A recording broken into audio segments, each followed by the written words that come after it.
పరమేశ్వర స్వరూపమైన సభకి నమస్కారం. హరి ఓం. ఇవాల్టి రోజు చాలా పరమ పవిత్రమైనటువంటి రోజు. ఎందుచేతనంటే పంచమి తిథితో పంచమి ఉండగా ఉన్నటువంటి శుక్రవారం నాడు అభిజిత్ లగ్నంలో లక్ష్మీదేవి ఆవిర్భవించింది. లక్ష్మీదేవి ఆవిర్భవించగానే కేవలం ఆవిడ చూపుల చేత లోకములకన్నిటికీ ఐశ్వర్యాన్ని ఇచ్చింది. దానివల్ల మొట్టమొదట అనుగ్రహాన్ని పొందినవాడు ఎవరంటే దేవేంద్రుడు. ఇవాళ మనకి అనుకోకుండా ఈ ఉపన్యాస పరంపరా కార్యక్రమంలో శుక్రవారం నాడు పంచమి కలిసి ఉండగా లక్ష్మీదేవి ఆవిర్భావం వరకు చేరుకోగలము అని అనుకుంటున్నాను. ఆ పైన అమ్మదయ. అందుకని ఇంకా కథాభాగానికి సంబంధించినంత వరకు మనకి లోకంలో ఒక నానుడి ఉంటుంది. సాధారణంగా లక్ష్మీదేవి యొక్క అనుగ్రహాన్ని కోరేవాళ్ళు ప్రబలంగా ఉంటారు. ఎందుచేతనంటే ప్రతివాడికి ఐశ్వర్యం కావాలి కనుక. అందుకని అది కోరడం తప్పు కూడా కాదు. లక్ష్మీదేవి యొక్క అనుగ్రహము ఎలా నిలబడుతుంది అంటే ఒక పెద్ద రహస్యం ఒకటి ఉంది. లక్ష్మీ పూజల చేత కాదు. లక్ష్మీదేవి యొక్క అనుగ్రహం ఎప్పుడు కలుగుతుందంటే శ్రీమన్నారాయణుని యొక్క అనుగ్రహం కలిగితే అమ్మవారి అనుగ్రహం నిలబడుతుంది. ఆవిడ నిత్యానపాయని. ఆవిడ ఎప్పుడు భర్తని అనుసరించి ఉంటుంది. అంటే భాగవతంలో లేదు కానీ అసలు ఐశ్వర్యం వృద్ధి చెందాలి అంటే ప్రతి ఇంటిలో 3 ఉన్న చోట లక్ష్మీదేవి స్థిర నివాసం చేసి ఉంటుంది. ఒకటి, తులసి చెట్టు ఎండిపోకుండా ఇంట్లో ఉండాలి. ఎప్పుడు తులసి చెట్టు ఎండిపోతోందని అనుమానం వస్తే మార్చాలి. అంచేత తులసి చెట్టు ఉండాలి. రెండవది, బ్రాహ్మణ సేవ జరుగుతూ ఉండాలి ప్రయత్నపూర్వకంగా. ఎప్పుడో మన ఇంట్లో శుభకార్యం జరుగుతుంది అని కాదు. నైమిత్తికము అని ఏ పౌర్ణమి తిథికో ఏకాదశి తిథికో, లేకపోతే ఇంకా మనిషికి పశువుకి ఏమిటండి తేడా? ఆ ఈశ్వర కైంకర్యం లేనినాడు. అందుకని బ్రాహ్మణులకి సమారాధన చెయ్యడమని, వేదం వినడమని ఇలాంటివి చేస్తూ ఉండాలి. మహాత్ములు వచ్చినప్పుడు అటువంటి వారికి ఇల్లు విడిదిగా ఇవ్వడమని, అటువంటి వారిని సేవించడమని జరుగుతూ ఉండాలి. మూడవది, లక్ష్మీదేవి యొక్క స్థిరమైనటువంటి నివాసాన్ని ఎవరు అపేక్షిస్తున్నారో అటువంటి వాళ్ళు తగినంత కారణం లేకుండా పగటిపూట ఇంట్లో అదే పనిగా నిద్రపోయే తత్వం ఉండకూడదు. ఈ 3 నా సొంతంగా చెప్పానని మీరు అనుకుంటున్నారేమో. దేవీ భాగవతంలో ఐశ్వర్యం ప్రబలంగా నిలబడ్డానికి నేను కొన్ని కారణాలు చెప్తున్నాను. ఇవి ఎక్కడుంటాయో నేను అక్కడ ఉంటానని ఆవిడ చెప్పింది. ఇది శ్రీమన్నారాయణుని యొక్క అనుగ్రహాన్ని పొందాలి. పొందితే లక్ష్మీదేవి కూడా ఉంటుంది. లక్ష్మిని మాత్రం కోరుకుని శ్రీమన్నారాయణుడిని తిరస్కరించిన చోట లక్ష్మి ఉండదు. ఆవిడ మహాపతివ్రత. ఆయనకి చోటు లేని చోట ఆవిడ ఎలా ఉంటుంది? ఆయన యొక్క శక్తి స్వరూపమే ఆవిడే. దీనికి ఒక దృష్టాంతం అద్భుతమైన దాంతో భాగవతాన్ని వాటి కథాభాగాన్ని ప్రారంభం చేస్తాం.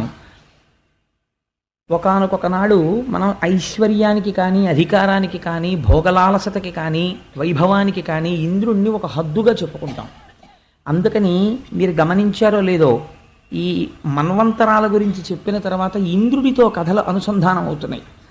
ఒకానొకనాడు ఇంద్రుడు ఒక అరణ్య ప్రాంతమునందు తిరుగుతున్నాడు. ఎందుకు తిరుగుతున్నాడు అంటే ఆయన సురాపానము చేసి రంభతో కలిసి విహరిస్తున్నాడు. విహరిస్తున్నటువంటి సమయంలో అటుగా దుర్వాసో మహర్షి వస్తున్నారు. ఆ వస్తున్నటువంటి వారిని చూసి ఆయన మహాబ్రహ్మజ్ఞాని, శంకరాంశ సంభూతుడు. ఆయనకి నమస్కారం చేశాడు. ఆయన చుట్టూ ఉన్నటువంటి పరివారం కూడా దేవేంద్రుడిని కుశలం అడిగి ఆయన్ని ఆశీర్వచనం చేశారు. ఎంతో సంతోషంగా దుర్వాసో మహర్షి, ఆయన చేతిలో ఒక పారిజాత పుష్పం ఉంది. ఆ పారిజాత పుష్పం ఈయన కృష్ణ భగవానుడి దగ్గరికి వెళ్ళినప్పుడు కృష్ణుడు ఇచ్చాడు. మహానుభావ, ఈ పారిజాత పుష్పాన్ని స్వీకరించండి అని. అది భగవంతుని యొక్క చేతి నుండి వచ్చింది, లేదా భగవంతుడి పాదముల మించి వచ్చింది. దీన్ని ఈశ్వర నిర్మాల్యము అంటారు. ఈశ్వరానుగ్రహం. లక్ష్మీదేవి ఎక్కడుంటుందంటే అందులోనే ఉంటుంది. ఆయన ఏం చేశాడంటే మదోన్మత్తుడై ఉన్నాడు. సురాపానం చేసి ఆ పువ్వు తీసుకున్నప్పుడు దానికి ఒక లక్షణం ఉంటుంది. కళ్ళకద్దుకుని వాసన చూసి పక్కన పెట్టాలి. తాను స్వీకరించాను సుమా, అనుగ్రహాన్ని నేను కోరుకున్నవాణ్ణే, దాని పట్ల నేను మర్యాద తక్కువ చేసి ప్రవర్తించలేదు. ఈశ్వర నిర్మాల్యం అయితే తల మీద పెట్టుకుని ఒకసారి, ఆ తర్వాత చెవులోనో ఇందులోనో పెట్టుకోవచ్చు, లేదా ఎక్కడ ఎవరు తొక్కని చోట భద్రం చేయొచ్చు. ఆయన ఏం చేశాడంటే ఆ పువ్వు తీసుకుని మదోన్మత్తుడై ఉన్న కారణం చేత ఆ పువ్వు తీసి ఐరావతం మీదకి విసిరాడు. అయితే ఇంద్రుణ్ణి చూసి అలా అనుకుంటాం, కానీ మీరు ఒక్కటి ఆలోచించండి. నేను చాలామందిని చూస్తుంటాను, ప్రపంచంలో ఐశ్వర్యమునందు ఉద్ధాన పతనములు కలగడము, ప్రమాదాలు కలగడము, ఇలాంటి వాటికి కారణాలు ఏమిటుంటాయో తెలుసా అండి? పైకి కనపడవు. ఏదో దేవాలయానికి వెడతారు కారు వేసుకుని, వెళ్ళిన తర్వాత వచ్చినటువంటి వాళ్ళు ఆదరింపబడవలసిన వారన్న ఉద్దేశ్యంతో ఈశ్వరుడి మెడలో ఒక పెద్ద పుష్పహారం తీసి వాళ్ళకి ఇస్తారు. వీళ్ళు వెంటనే ఏం చేస్తారంటే తీసుకెళ్ళి కారు బాయినెట్కి తగిలిస్తూ ఉంటారు. ఇంద్రుడు ఐరావతం మీద వేయడానికి పుచ్చుకున్న దండని ఈశ్వర నిర్మాల్యాన్ని పట్టుకెళ్ళి కారుకు తగిలించడానికి తేడా ఏముంది నాకు చెప్పండి? ఐరావతం మీద వేస్తే ఆ ఐరావతం విశేషమైనటువంటి తేజస్సుని సంతరించుకుంది. అది భగవంతుని యొక్క నిర్మాల్యం, అది దాని శిరస్సు మీద పడింది, అది స్వీకరించింది. అది తేజస్సు పొంది ఇంద్రుణ్ణి మోయడం మానేసి అరణ్యంలోకి వెళ్ళిపోయింది. మానేస్తే దుర్వాసో మహర్షి చూసి అన్నారు, నీకు ముకుంద పాదార విందముల నుండి వచ్చినటువంటి పారిజాత పుష్పాన్ని తిరస్కరించావు కనుక, ఐరావతం మీదకి విసిరావు కనుక ఉత్తర క్షణము నీవు ఐశ్వర్య భ్రష్టుడవగదువుగాక, నీకు ఐశ్వర్యం పోతుంది. స్వర్గలక్ష్మి ఇప్పుడే బయలుదేరి తన స్వస్థానమైనటువంటి వైకుంఠంలో ఉన్న మహాలక్ష్మిలో ఐక్యమైపోతుంది. ఇహ స్వర్గమునందు ఐశ్వర్యం ఉండదు నీకన్నారు. ఈ మాట అనగానే శత్రువులు వచ్చేస్తారండి. ఒక కారణం ఉండాలి కదా పోవడానికి ఐశ్వర్యం. రాక్షసులందరూ వచ్చేశారు, చుట్టుముట్టేశారు, పడగొట్టేశారు, పోయింది ఐశ్వర్యం. ఇప్పుడు పోయింది కాబట్టి ఏం చేయాలి? తెలుసుకున్నాడు, కారణం ఏమిటో తెలుసుకున్నాడు. ఎందువల్ల పోయింది మనకన ఐశ్వర్యము అన్నది తెలిసింది. నేను తరచూ ఒక మాట చెప్తుంటాను, కన్సల్టెంట్ ఫిజీషియన్ లాంటి వాడు చతుర్ముఖ బ్రహ్మగారు. ఎందుకంటే ఇంటికి పెద్ద ఏది ఏది చెప్పాలన్నా ఆయనే చెప్పాలి. అన్ని విషయాలు తెలుసున్నటువంటి పెద్ద ఆయన. అది పెద్ద తలకాయ, మహానుభావుడు, పూజనీయుడు. అందుకని దేవతలందరూ కలిసి బ్రహ్మగారి దగ్గరికి వెళ్ళారు. మనం కూడా చెయ్యవలసింది ఏమిటో పురాణం చెప్తుందండి. వాళ్ళు బ్రహ్మగారి దగ్గరికి వెళ్ళడం కాదు, నీకు కష్ట సుఖాలు వచ్చినప్పుడు నిన్ను మళ్ళీ ఓదార్చి గట్టెక్కించడానికి ఏ అనుష్ఠాన బలం పెంచుకోవాలో తెలుసుకోవడానికి ఈశ్వర భక్తుడైనటువంటి వాడిని ఆశ్రయించాలి. కాబట్టి దుర్వాసు శాపవశమున నిర్వీర్యత జగములెల్ల నిశ్రీకములై పర్వత రిపుతో కూడా అపర్వతములయ్యుండే హత సుపర్వావళులై, ఐశ్వర్యాలన్నీ తొలగిపోయినటువంటి వారై, దేవతలు తేజస్సు కూలిపోయిన వారై అరణ్యములు పట్టి తిరుగుతూ ఒకనాడు చతుర్ముఖ బ్రహ్మగారి దగ్గరికి వెళ్ళి ప్రార్థన చేసి, అయ్యా నేను ఇలా ప్రవర్తించానని దూర్వాసుడి కాళ్ళ మీద పడి ఏడ్చాడు. చతుర్ముఖ బ్రహ్మగారి కాళ్ళ మీద పడి ఏడ్చాడు, నా ఐశ్వర్యం తొలగిపోయింది, మళ్ళీ ఎలా వస్తుంది నాకు ఐశ్వర్యం అని. అంటే బ్రహ్మగారు అన్నారు, నెలవివడలి వచ్చి నిస్తేజులైనట్టి వేల్పుగముల చూచి వేల్పు పెద్ద పరమపురుషు తలచి ప్రణతుడై సంపుల్ల పద్మవదనుడగుచు పలికె తెలియ. ఆయన కూడా ఇంద్రుడు చెప్పినటువంటి మాట విని, నువ్వు ఖండకావలంతో ప్రవర్తిస్తుంటావురా, అప్పుడప్పుడు ఒకసారి బృహస్పతి జోలికి వెళ్ళావు, ఇవాళ దుర్వాసో మహర్షి జోలికి వెళ్ళావు, పోదు ఐశ్వర్యం, పోయి తీరుతుంది. ఇప్పుడు నీకు మళ్ళీ ఐశ్వర్యం ఎక్కడి నుంచి రావాలి? మళ్ళీ ఆ పద్మనాభుడి యొక్క అనుగ్రహంతో రావాలి. కాబట్టి నీకోసమైనా నేను ఎవరిని ధ్యానం చెయ్యాలి? ఆయననే ధ్యానం చెయ్యాలి అని కన్నులు మూసుకుని ధ్యానమునందున్నవాడై ఆ పరమాత్మని ధ్యానం చేసి పరమ సంతోషంతో చిరునవ్వు నవ్వాడు. అంటే ధ్యానమునందు ద్యోతకమైనటువంటి శ్రీమన్నారాయణుడు ఒక మార్గోపదేశం చేశాడు. కష్టానికి, ప్రతి కష్టానికి ఒకటి జ్ఞాపకం పెట్టుకోండి, ఒక నివారణం ఉంటుంది. కష్టాన్ని తెలుసుకుంటున్నది ఏది? మనస్సు. మళ్ళీ ఆ కష్టానికి విరుగుడు ఎందులోంచి రావాలి? మనస్సులోంచే రావాలి ఆలోచన. నీకున్న కష్టానికి విరుగుడు తెలియదు కొంతకాలం. ఎందుకు తెలియదో తెలుసా అండి? అనుభవింపచేస్తాడు ఈశ్వరుడు. కొన్నాళ్ళు పోయిన తర్వాత తెలుస్తుంది, ఫలానా వాళ్ళని పట్టుకుంటే లేకపోతే ఫలానా పని చేస్తే నా కష్టం పోతుంది. అదేదో చేస్తాడు, అమ్మయ్యా గట్టి ఎక్కేశానంటాడు. ఇప్పటి వరకు ఆయన తెలుసున్నవాడే, కానీ మరి ఎందుకు వెళ్ళలేదు నువ్వు అంటే, కష్టమును అనుభవింపచేయుట కొరకని పరమాత్మ ఈ ఆలోచన నీ మనస్సులోకి ప్రవేశించకుండా నిరోధిస్తాడు కొంతసేపు. ఇలా నిరోధించకుండా ఈశ్వరుడి వైపుకి బుద్ధి ఉండాలంటే ధ్యానము చేస్తూ ఉండాలి. ధ్యానము చేస్తే ఎవరి పాదములు పట్టుకోవాలో ఆ పాదములు మీరు పట్టుకున్నారు కనుక ఈశ్వరానుగ్రహాన్ని పొంది కష్టాన్ని తట్టుకునే శక్తి వస్తుంది. కష్టము రాకుండా ఉంటుందని మీరు అనుకోకండి, నేను ఎప్పుడూ అలా చెప్పను. కష్టము రాకుండా ఉండదు, వచ్చి తీరుతుంది కష్టం. ఎవ్వరూ అలా చెప్పకూడదు. అలా చెప్తే అది తప్పు. కష్టం రాకుండా ఎలా ఉంటుందండి? కష్టం రాకుండా ఉండాలంటే మీరు చేసిన పాపం ఒక్కటి లేకుండా ఉండాలి. మీరు అసలు ఒక్క పాపం కూడా చేయకపోతే అసలు మనుష్యుడిగా జన్మ ఎందుకు ఎత్తుతారు? అసలు మనుష్య జన్మ రాదు. మనుష్య జన్మ ఎత్తారు అంటే ప్రారంధం అనుభవించడానికి వచ్చారు మీరు.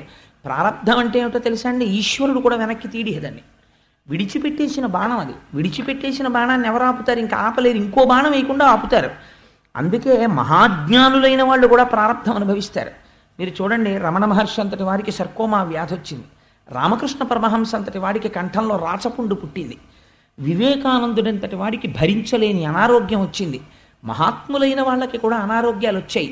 వాళ్ళ యొక్క ఉపాసనా బలాల చేత వాళ్ళు తట్టుకోగలిగిన వారే. కానీ వారు ఎందుకు అనుభవించారు?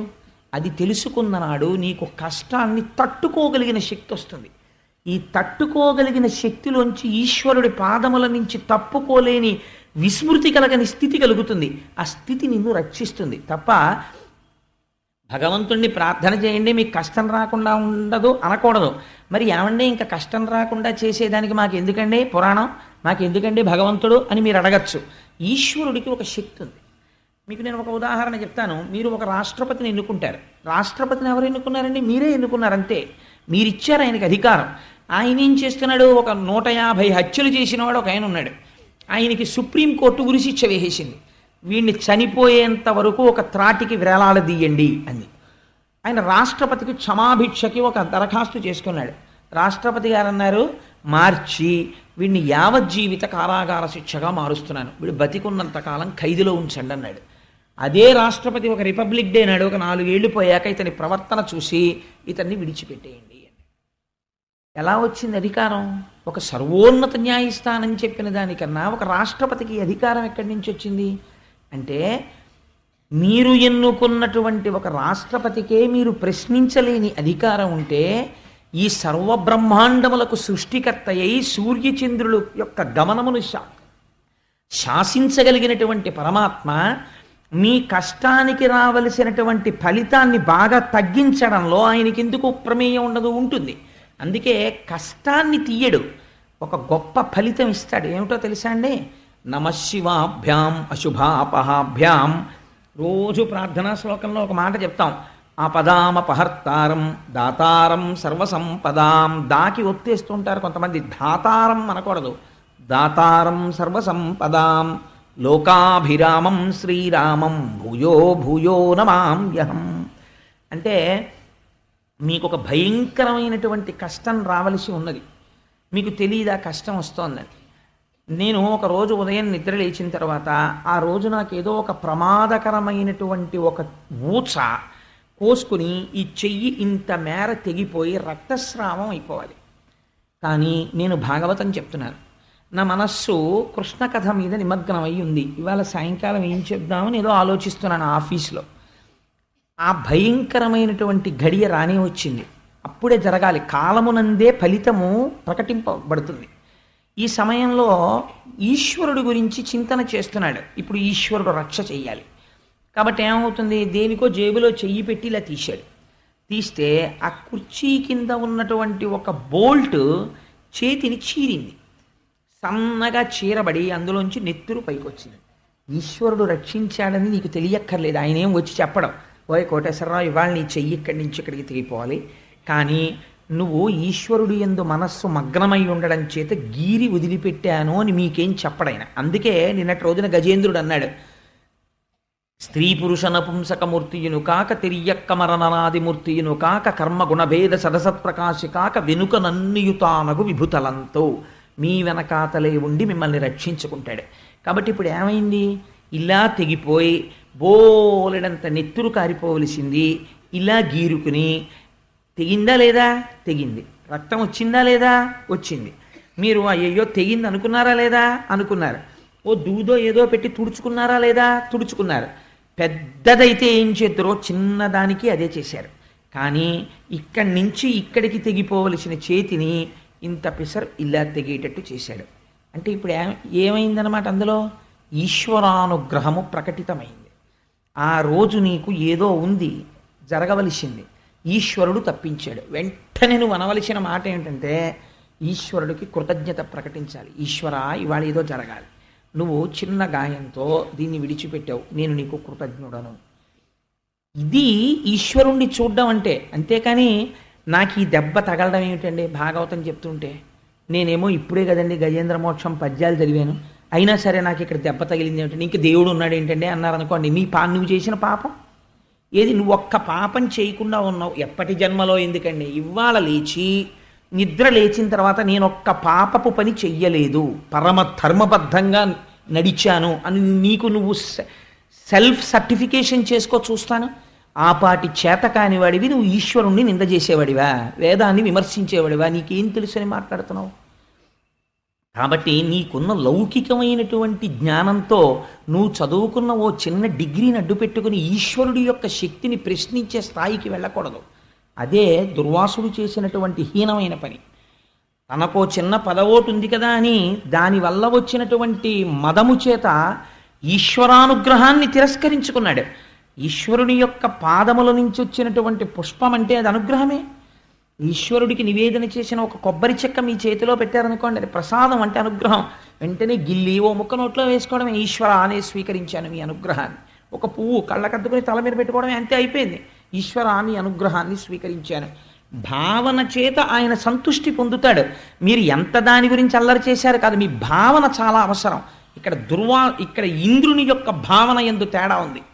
కాబట్టి ఇప్పుడు ఇలాంటి వాళ్ళకి అందరికీ పాఠం చెప్పాలి. అది బ్రహ్మజ్ఞానులంటే ఎలా ఉంటుందో చూడండి. అందుకని శాపానుగ్రహం ఇచ్చాడు, లేకపోతే ఏమైపోనో ఇంద్రుడు అసలు. అందుకని శపిస్తారు. కొంతవరకు మాత్రమే అది బాధించేటట్టు చేస్తారు. ఐశ్వర్య భ్రష్టుడవుతున్నావు అన్నాడు. పోయింది ఐశ్వర్యం. ఏడ్చాడు, బ్రహ్మగారి దగ్గరికి వెళ్ళాడు. దుర్వాసుడు ఏం చెప్తాడో బ్రహ్మగారు అదే చెప్పాలి.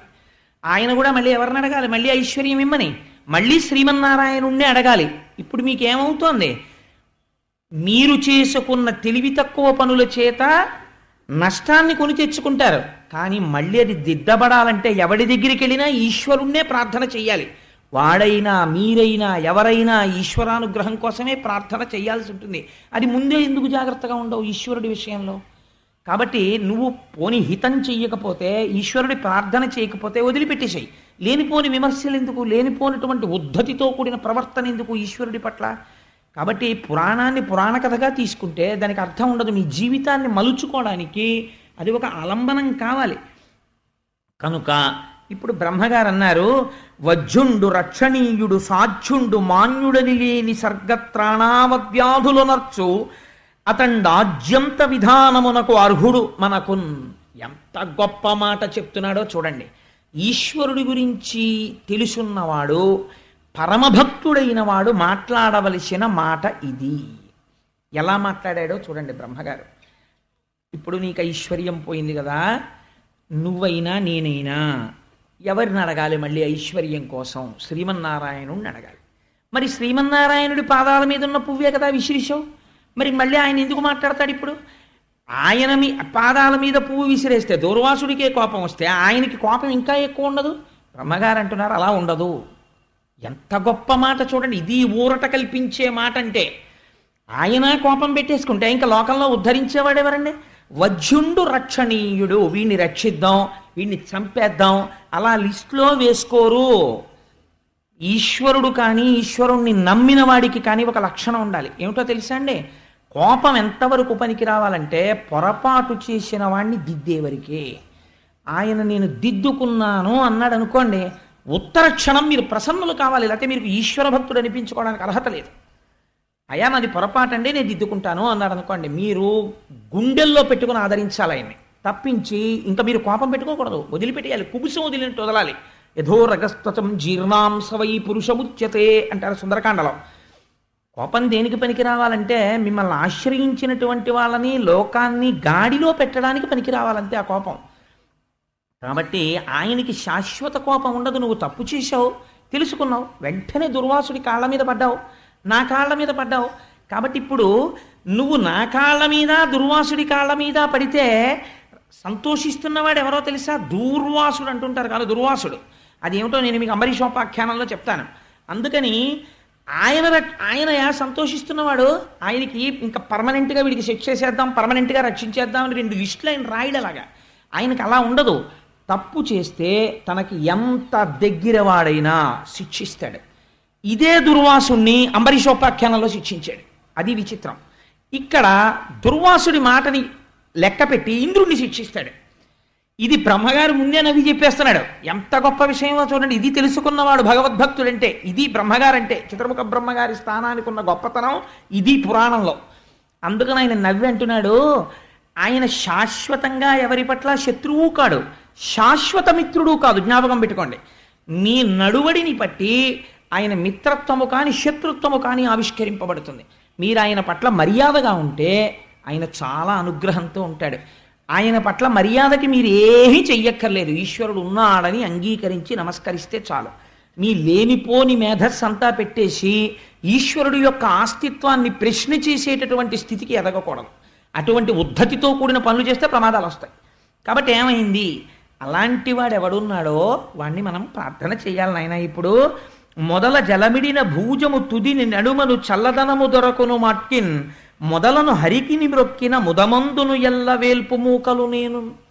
ఎంత చిత్రమైన మాట చెప్తున్నాడో చూడండి. ఇది బ్రహ్మగారి మాట అంటే, ఇది మా స్వామి అంటే, చతుర్ముఖ బ్రహ్మ అంటే. అందుకే సరస్వతీపతి అయ్యాడు మహానుభావుడు. ఓయ్ ఇంద్ర, నేను కానీ దుర్వాసుడు కానీ సమస్త దేవతలు కానీ ఎప్పుడు సంతోషిస్తారో తెలుసా? శ్రీమన్నారాయణుడికి తిరిగి నమస్కరించినప్పుడే సంతోషిస్తాం. మాకు నమస్కరించి శ్రీమన్నారాయణ అనుగ్రహాన్ని పొందడం కాదు, శ్రీమన్నారాయణునికి నమస్కరిస్తే మేమందరం నీకు వాప్తులవుతాం. ఎలాగంటే, చెట్టు యొక్క నీడ కావలసిన వాడు నీడనిచ్చే కొమ్మలకి నీళ్లు పోస్తాను, నేను మొదలకి నీళ్లు పొయ్యనంటే కొమ్మలు నీడనిస్తాయా? మొదలకి నీళ్లు పోయినప్పుడు మాడిపోతాయి.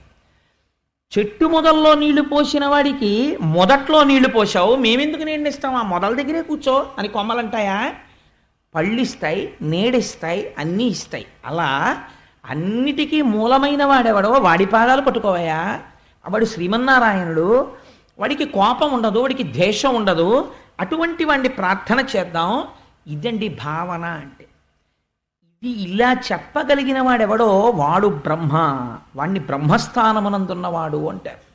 ఇది భగవంతుడి గురించి మాట్లాడటంలో అటువంటి ఓదార్పు వచనమును పలకగలగాలి, అంత చక్కగా మాట్లాడగలగాలి.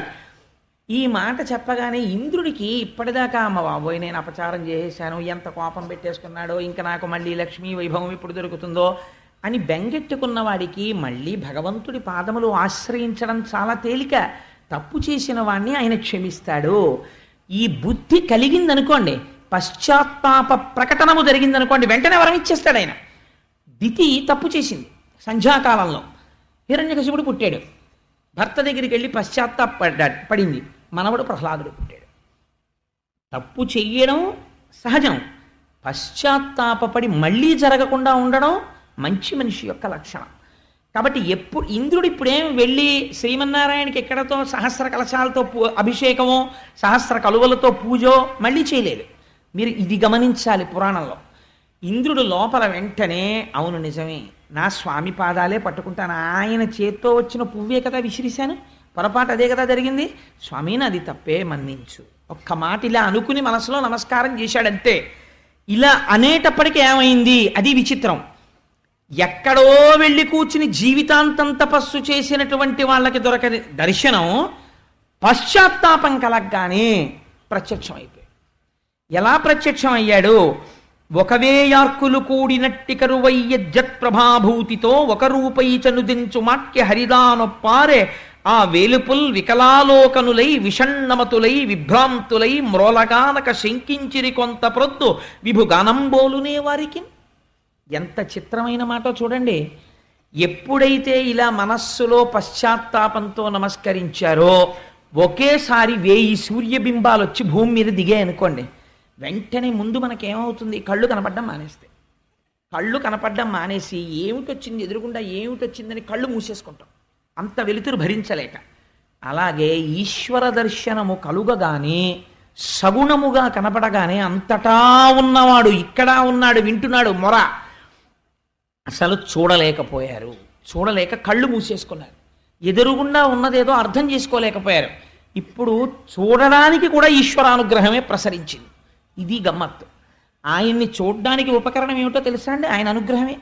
ఆయన అనుగ్రహంతోనే ఆయన్ని చూడాలి, లేకపోతే చూడడం కూడా కుదరదు. ఇప్పుడు ఆయన అనుగ్రహంతో ఆయన అంతటా వ్యాపించినవాడు ఈ కంటితో చూడడానికి వీలుగా వచ్చి నిలబడ్డాడు. నిలబడితే ఈశ్వరానుగ్రహంతోనే చూశారు. అంటే ఇప్పుడు మీకు ఏం చెప్తున్నట్టు క్షీరసాగర మథనానికి ముందు ఒక ప్రపంచంలో ఒక మహత్తరమైన శక్తి ఉన్నది. ఈ శక్తిని నీ పరిమితమైనటువంటి మేధస్సులో ఉండేటటువంటి ప్రశ్నలు వేసి ఇలా జరుగుతుందా, అలా జరుగుతుందా, ఇలాంటి లాజిక్ అంటారే, ఏదో ఒక పెద్ద చర్చ చేసి దాంట్లోంచి ఏదో సాధించగలనని అనుకుంటున్నావేమో. ఈశ్వరుడు లొంగేది విశ్వాసమునకే, జ్ఞాపకం పెట్టుకో. పువ్వు కాదు, పువ్వు ప్రసాదం ఏమిటి? అవిశ్వాసం, పోయిందంతే ఐశ్వర్యం. ఈశ్వరుడి పాదాలు పట్టుకుంటే వస్తుంది ఈ విశ్వాసం. మళ్ళీ అనుగ్రహం కాదు, ఏకంగా ప్రత్యక్షం అయిపోయాడు ఆయన. ఇప్పుడు ఆయన కనబడ్డాడు, మళ్ళీ ఆయన అనుగ్రహంతోనే కనబడ్డాడు ఆయన, లేకపోతే చూడలేవు ఈ కళ్ళు అని నమస్కరించి వీళ్ళందరూ ప్రార్థన చేస్తే, వీళ్ళందరి పనుపున పెద్ద ఆయన ఉన్నాడు చతుర్ముఖ బ్రహ్మగారు, ఆయనే ప్రార్థన చేస్తున్నాడు. ఎంత గొప్ప ప్రార్థన చేశాడో చూడండి. ఈ పద్యం నేను అనుకుంటున్నాను అసలు ప్రతి వాళ్ళకి ధారణలోకి రావాలండి. పద్యం పోతన గారి గొప్పతనం ఏమిటంటే ఆంధ్రీకరించడంలో చాలా పెద్ద పెద్ద విషయాల్ని చాలా చిన్న చిన్న పద్యాల్లో రాస్తారు. పెద్ద పెద్ద సీస పద్యాల్లో రాయరు. చాలా చిన్న కందం, తేటగీతి, ఆట వలది ఇలాంటి వృత్తాల్లో ఇస్తారు ఆయన. ఆయన అంటున్నారు, అన్నం అవనియందు అమృతంబు గోవులయందు వహ్ని సమిధలందు అమరయోగ వశత పొందునోజను బుద్ధిచే అగను నిన్ను కాంతురాత్మవిధులు.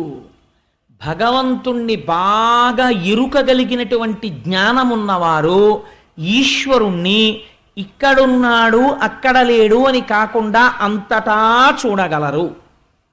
ఎలా చూడగలరు? వాళ్ళకి నామరూపాలు కనపడవా అంటే ఆయన 3 ఉపమానాలు ఇచ్చారు. అన్నం అవనియందు, భూమిని చూసినప్పుడు ఎంత గౌరవంగా ఉంటాడంటే, కాళ్ళు కడుక్కొచ్చాడు భోజనానికి శుభ్రంగా, విస్తట్ నిండా వడ్డించారు. కాళ్ళు చేతులు అని కదా అంటాం మనం. భోజనానికి ఇక్కడ వరకు వచ్చి కూర్చోవడానికి ఏవి ఆధారం అయ్యాయి? కాళ్ళు ఆధారం అయ్యాయి. తినడానికి పనికొస్తున్నవి ఏవి ఆధారం అయ్యాయి? చేతులు ఆధారం అయ్యాయి. తినడానికి మాత్రం పనికొస్తారా? అసలు పాపం ఈ భోజనానికి రావడానికి మొదటి ఉపకరణం కాళ్ళు. ఇవి పెట్టకుండా అన్నం తినడం ఏమిటని 2 పాదాలు ఎత్తి విస్తట్లో పెట్టుకున్న తర్వాత ఎవడైనా తింటాడా? తినడు. ఎందుకు తినడు? అన్నమును చూస్తున్నాడు, అందులో బ్రహ్మమును చూస్తున్నాడు, తనలోకి వెళ్ళవలసిన పదార్థాన్ని శౌచంతో తీసుకుంటున్నాడు. అన్నం ఎక్కడి నుంచి వస్తోంది? భూమిలోంచి వస్తోంది. కాబట్టి భూమిని, అన్నాన్ని ఎంత పవిత్రంగా చూస్తున్నావో భూమిని ఎంత పవిత్రంగా నువ్వు చూడగలిగితే నా పోషణ భారమంతా ఇందులోంచే జరుగుతోంది అని నువ్వు గుర్తించగలిగితే దాని యందు నీకు భక్తి కలుగుతుంది. కాబట్టి అన్నం అవనియందు, ఈ భూమియే అన్నమో అని తెలుసుకుంటే జ్ఞానంతో ఇది అన్నము అని నేను అన్నాను అనుకోండి, అదేమిటండి ఇది భూమి అని మీరు అన్నారనుకోండి, అన్నము అన్నవాడెవడో వాడు ఆత్మవిధుడు, వాడు నిజమైన తత్వం తెలుసుకున్నాడు. అన్నం అవనియందు అమృతంబు గోవులందు, ఆవుని చూసినప్పుడు ఇదే అమృత స్వరూపము, అమృతముని ఇవ్వగలిగినటువంటి భాండం ఇదే అనగలగాలి. ఎందుచేత అంటే అమృతం తయారు చెయ్యడానికి మీరు ఏమిటి తీసుకొచ్చి వండితే అమృతం వస్తుందో మీకు ఎక్కడైనా చెప్పబడి ఉన్నదా? ఓ వంకాయ కూర వండుకోవాలి ఎలా వస్తుందో చెప్తారు, పాలు వస్తాయి ఎలా వస్తాయో చెప్తారు, అవి చెప్తారు. అమృతం తినాలని ఉంటుంది ప్రతివాడికి, అమృతంలా ఉందండి అంటాడు, అమృతమే వండుతానండి. ఎలా వండుతారు చెప్పండి అన్నారు అనుకోండి, ఎక్కడా లేదు విధానం. అమృతము అలా వండేది కాదు, తయారు కాదు. ఎందుకు తయారు కాదు? తయారయ్యే ప్రదేశం ఒకటి చెప్తున్నారు, ఎందుకు నువ్వు గౌరవించాలో చెప్తున్నారు. అమృతము ఎక్కడ తయారవుతోంది? ఆవు ఎందు తయారవుతోంది. ఎలా తయారవుతోంది? గడ్డి పరకలు తీసుకుని ఆ గడ్డి పరకలు తిని ఎక్కడో ప్రవహిస్తున్నటువంటి మురుగునీరు తాగుతుందండి ఆవు. చిత్రం, కుడితి తాగుతుంది, కల్మషంతో వెళ్ళిపోతున్నటువంటి నీరు తాగుతుంది. అటువంటి నీటిని తాగి పనికిరాని గడ్డి తిని రెండింటినీ కలిపి, అది కూడా గబగబా తిని ఎక్కడో కూర్చుని కడుపులో ఉన్నటువంటి ఆహారాన్ని మళ్ళీ ఉండలుగా వెనక్కి తెచ్చి బాగా నవిలి, అసలు ఆవు నవ్వులుతున్నప్పుడు మీరు చూడాలి ఆస్వాదనం అంటే ఎలా ఉంటుందో. ఆ పాలు ఆ భావనలో తయారవుతాయేమో అనిపిస్తుంది నాకు. ఎండాకాలంలో చూడండి, ఓ చెట్టు కింద కూర్చుని చక్కగా ఉంటుంది, కనపడుతుంది. కడుపులోంచి ఉండ ఇలా కంఠంలోంచి నోట్లోకి రావడం పైకి కనపడుతుంటుందండి. మా ఇంట్లో ఆవు ఉండేది, చిన్నతనంలో చూస్తుండే వాళ్ళం. నోట్లోకి వచ్చిన తర్వాత ఇలా కళ్ళు మూసుకుని అని ఎంతసేపు నవ్వులుతుందో, అంటే అమృతోత్పాదనం అవుతోంది లోపల నోట్లో. అంత నవిలి మింగుతుంది. ఏమి నవిలింది? పనికిరాని నీళ్లు, పనికిరాని గడ్డి. ఆ వచ్చిన పాలు 104 జ్వరంతో 20 రోజుల నుంచి మంచాన పడిపోయినవాడు కోటీశ్వరుడైనా సరే రొట్టె ముక్క తినడానికి వీల్లేదు, పాలు పట్టండి అంటారు. ఆ పాలు ఇంత అపకారం లేకుండా శరీరాన్ని నిలబెడుతున్నాయి. అమృతమా కాదా? అమృతమే గోవు ఉత్పత్తి స్థానమై ఉన్నది అని నువ్వు చూడగలిగితే, అలా సమిధి వహ్ని సమిధిలందు ఎండిపోయిన కర్ర ఉన్నది, అందులో ఏది ఉన్నది? అగ్నిహోత్రం ఉన్నది, అది కాలుతుంది. ఎండిపోయినటువంటి కర్రయందు అగ్నిని చూడగలిగినట్లు అంతటా ఈశ్వరుణ్ణి చూడగలిగిన వాడెవడో వాడే బ్రహ్మజ్ఞాని. కాబట్టి ఇప్పుడు ఒక గోవుని చూసి నమస్కారం దేనికో తెలుసా అండి? ఒక గోవుని చూసి నమస్కారం అమృతోత్పాదనము కనుక. ఈ విషయం వచ్చింది కాబట్టి నాకిప్పుడు ఒక మాట తోచింది. మనం ఒక అద్భుతమైన ప్రయోగం చేద్దాం. అసలు మనం వైదికమైనటువంటి విధానాలు మర్చిపోతున్నాం. మహాశివరాత్రి నాడు ఒక గోవుని తీసుకొచ్చి అక్కడ నించోపెట్టి శశాస్త్రీయంగా దానికి పూజ చేసి దానికి నమస్కారం చేద్దాం. అమృత భాండమునకు మనం నమస్కారం చేస్తే క్షీరసాగర మదనంలో. కాబట్టి గో పూజ చేద్దాం మనందరం. కాబట్టి అన్నమవనియందు అమృతంబు గోవులయందు వహ్ని సమిధలందు అమర యోగ వశత పొందు నోజను బుద్ధిచే అగను నిన్ను కాంతురాత్మ విధులు. మా సత్యనారాయణ రెడ్డి గారు తలుచుకుంటే ఎంతసేపు అండి ఓ ఆవు దూడ తెప్పించి పూజ చేయడం. అద్భుతంగా చేద్దాం చక్కగా. అమృతోత్పాదన యత్నము విమలమతించేయుటప్పు వేల్పులు వినుడి అమృతంబు త్రావి జంతువులు అమృతగతిన్ బ్రతుకుచుండు ఆయుర్వృద్ధిన్. శ్రీమన్నారాయణుడు ఈ స్తోత్రం విని చాలా గొప్పగా మాట్లాడేవాయ్ బ్రహ్మ. స్తోత్రం చెయ్యడం అంటే ఎప్పుడూ ఓ దండకాలు చదవడం, ఓ పద్యాలు చదవడం కాదండి. అది కాదు స్తోత్రం అంటే. అందుకే మన వాళ్ళు దుర్గా సూక్తము, శ్రీ సూక్తము, పురుష సూక్తము, సూక్తం అంటారు. ఏది మీరు వైదికంగా అనుసంధానం చేస్తారో దాన్ని సూక్తం అంటారు. సూక్తం ఏమిటంటే స్తోత్రం అనకూడదా? సూక్తం అంటే అంటే బాగుగా చెప్పబడినది. మీరు ఇక్కడ దర్శనం చేసి లోపల ఈశ్వరుడి గురించి అనుకుంటున్నవేవున్నాయో అవి సూక్తములు. మీరు ఇక్కడ మనసుతో చూసి రేపు ఇక్కడ ఒక గోవుకి పూజ జరుగుతోంది అనుకోండి, మీకు ఈ పద్యం జ్ఞాపకానికి వచ్చి ఆ గోవు యందు అమృత భాండములు చూస్తూ మీరు నమస్కారం చేస్తున్నారనుకోండి, అనారోగ్యం ఎందుకు వస్తుందండి? రాదు. ఆ గోవుని చూస్తూ పూజ చేస్తూ నమస్కారం చేస్తున్నారనుకోండి, గోవు పృష్ఠభాగమునందు లక్ష్మీ స్థానం ఉంది, మీకు దరిద్రం ఎందుకు వస్తుంది? ఐశ్వర్యం నిలబడిపోతుంది. గోవు వంక చూస్తూ మీరు నమస్కారం చేస్తూ దాని మీద పువ్వులు పడ్డాయనుకోండి, 33 కోట్ల మంది దేవతలకు అద్దుతాయి ఆ పూజ. కాబట్టి ఇంకా మహాశివరాత్రి నాడు మీరు ఏం చేయాలో గోవుకు పూజ చేస్తే. కాబట్టి భావన చేత సంతుష్టి పొందుతుంది. భావనా మాత్ర సంతుష్టాయై నమః అని లలితా సహస్రంలో అమ్మవారికి పేరు. ఇక్కడ భావన చేత అక్కడ పూజ అందబడుతూ ఉంటుంది. మీరు కర్మేంద్రియాలతో చేసే పూజ కాదు, ఇక్కడ భావన నడుస్తూ ఉండాలి. అది అందం అంటే. సరే, అందుచేత ఆయన అన్నారు, దీనికి పొంగిపోయాడు ఆయన ఈ స్తోత్రానికి. అంటే తెలుసుకోవలసినది తెలుసుకుని చెప్పినది ఏదో అది సూక్తమో, అది లౌకికమైన క్వాలిఫికేషన్స్కి దొరికేది కాదు. నేను ఎంఏ చదివానండి, నేను ఎంఎస్సీ చదివానండి, నేను ఎంకామ్ చదివానండి, నీకేమైనా ఓ 1000 రూపాయలు ఎక్కువ వచ్చి నీ ఇంట్లో కాస్త ఇంకో మేడేసుకుని ఇంకో 2 ఆధారాలతో అన్నం తినడానికి పనికొస్తుందేమో, అదంతే. కానీ ఆ చదువు వేదము కాదు. నువ్వు ఏది తెలుసుకున్న తరువాత వేరొకటి తెలుసుకోవలసిన అవసరము లేదో ఆ చదువు కాదు నువ్వు చదువుకున్న చదువు. అది నీ కుక్షింభరత్వానికి, కడుపు నింపడానికి పనికొచ్చే చదువు అంతేది.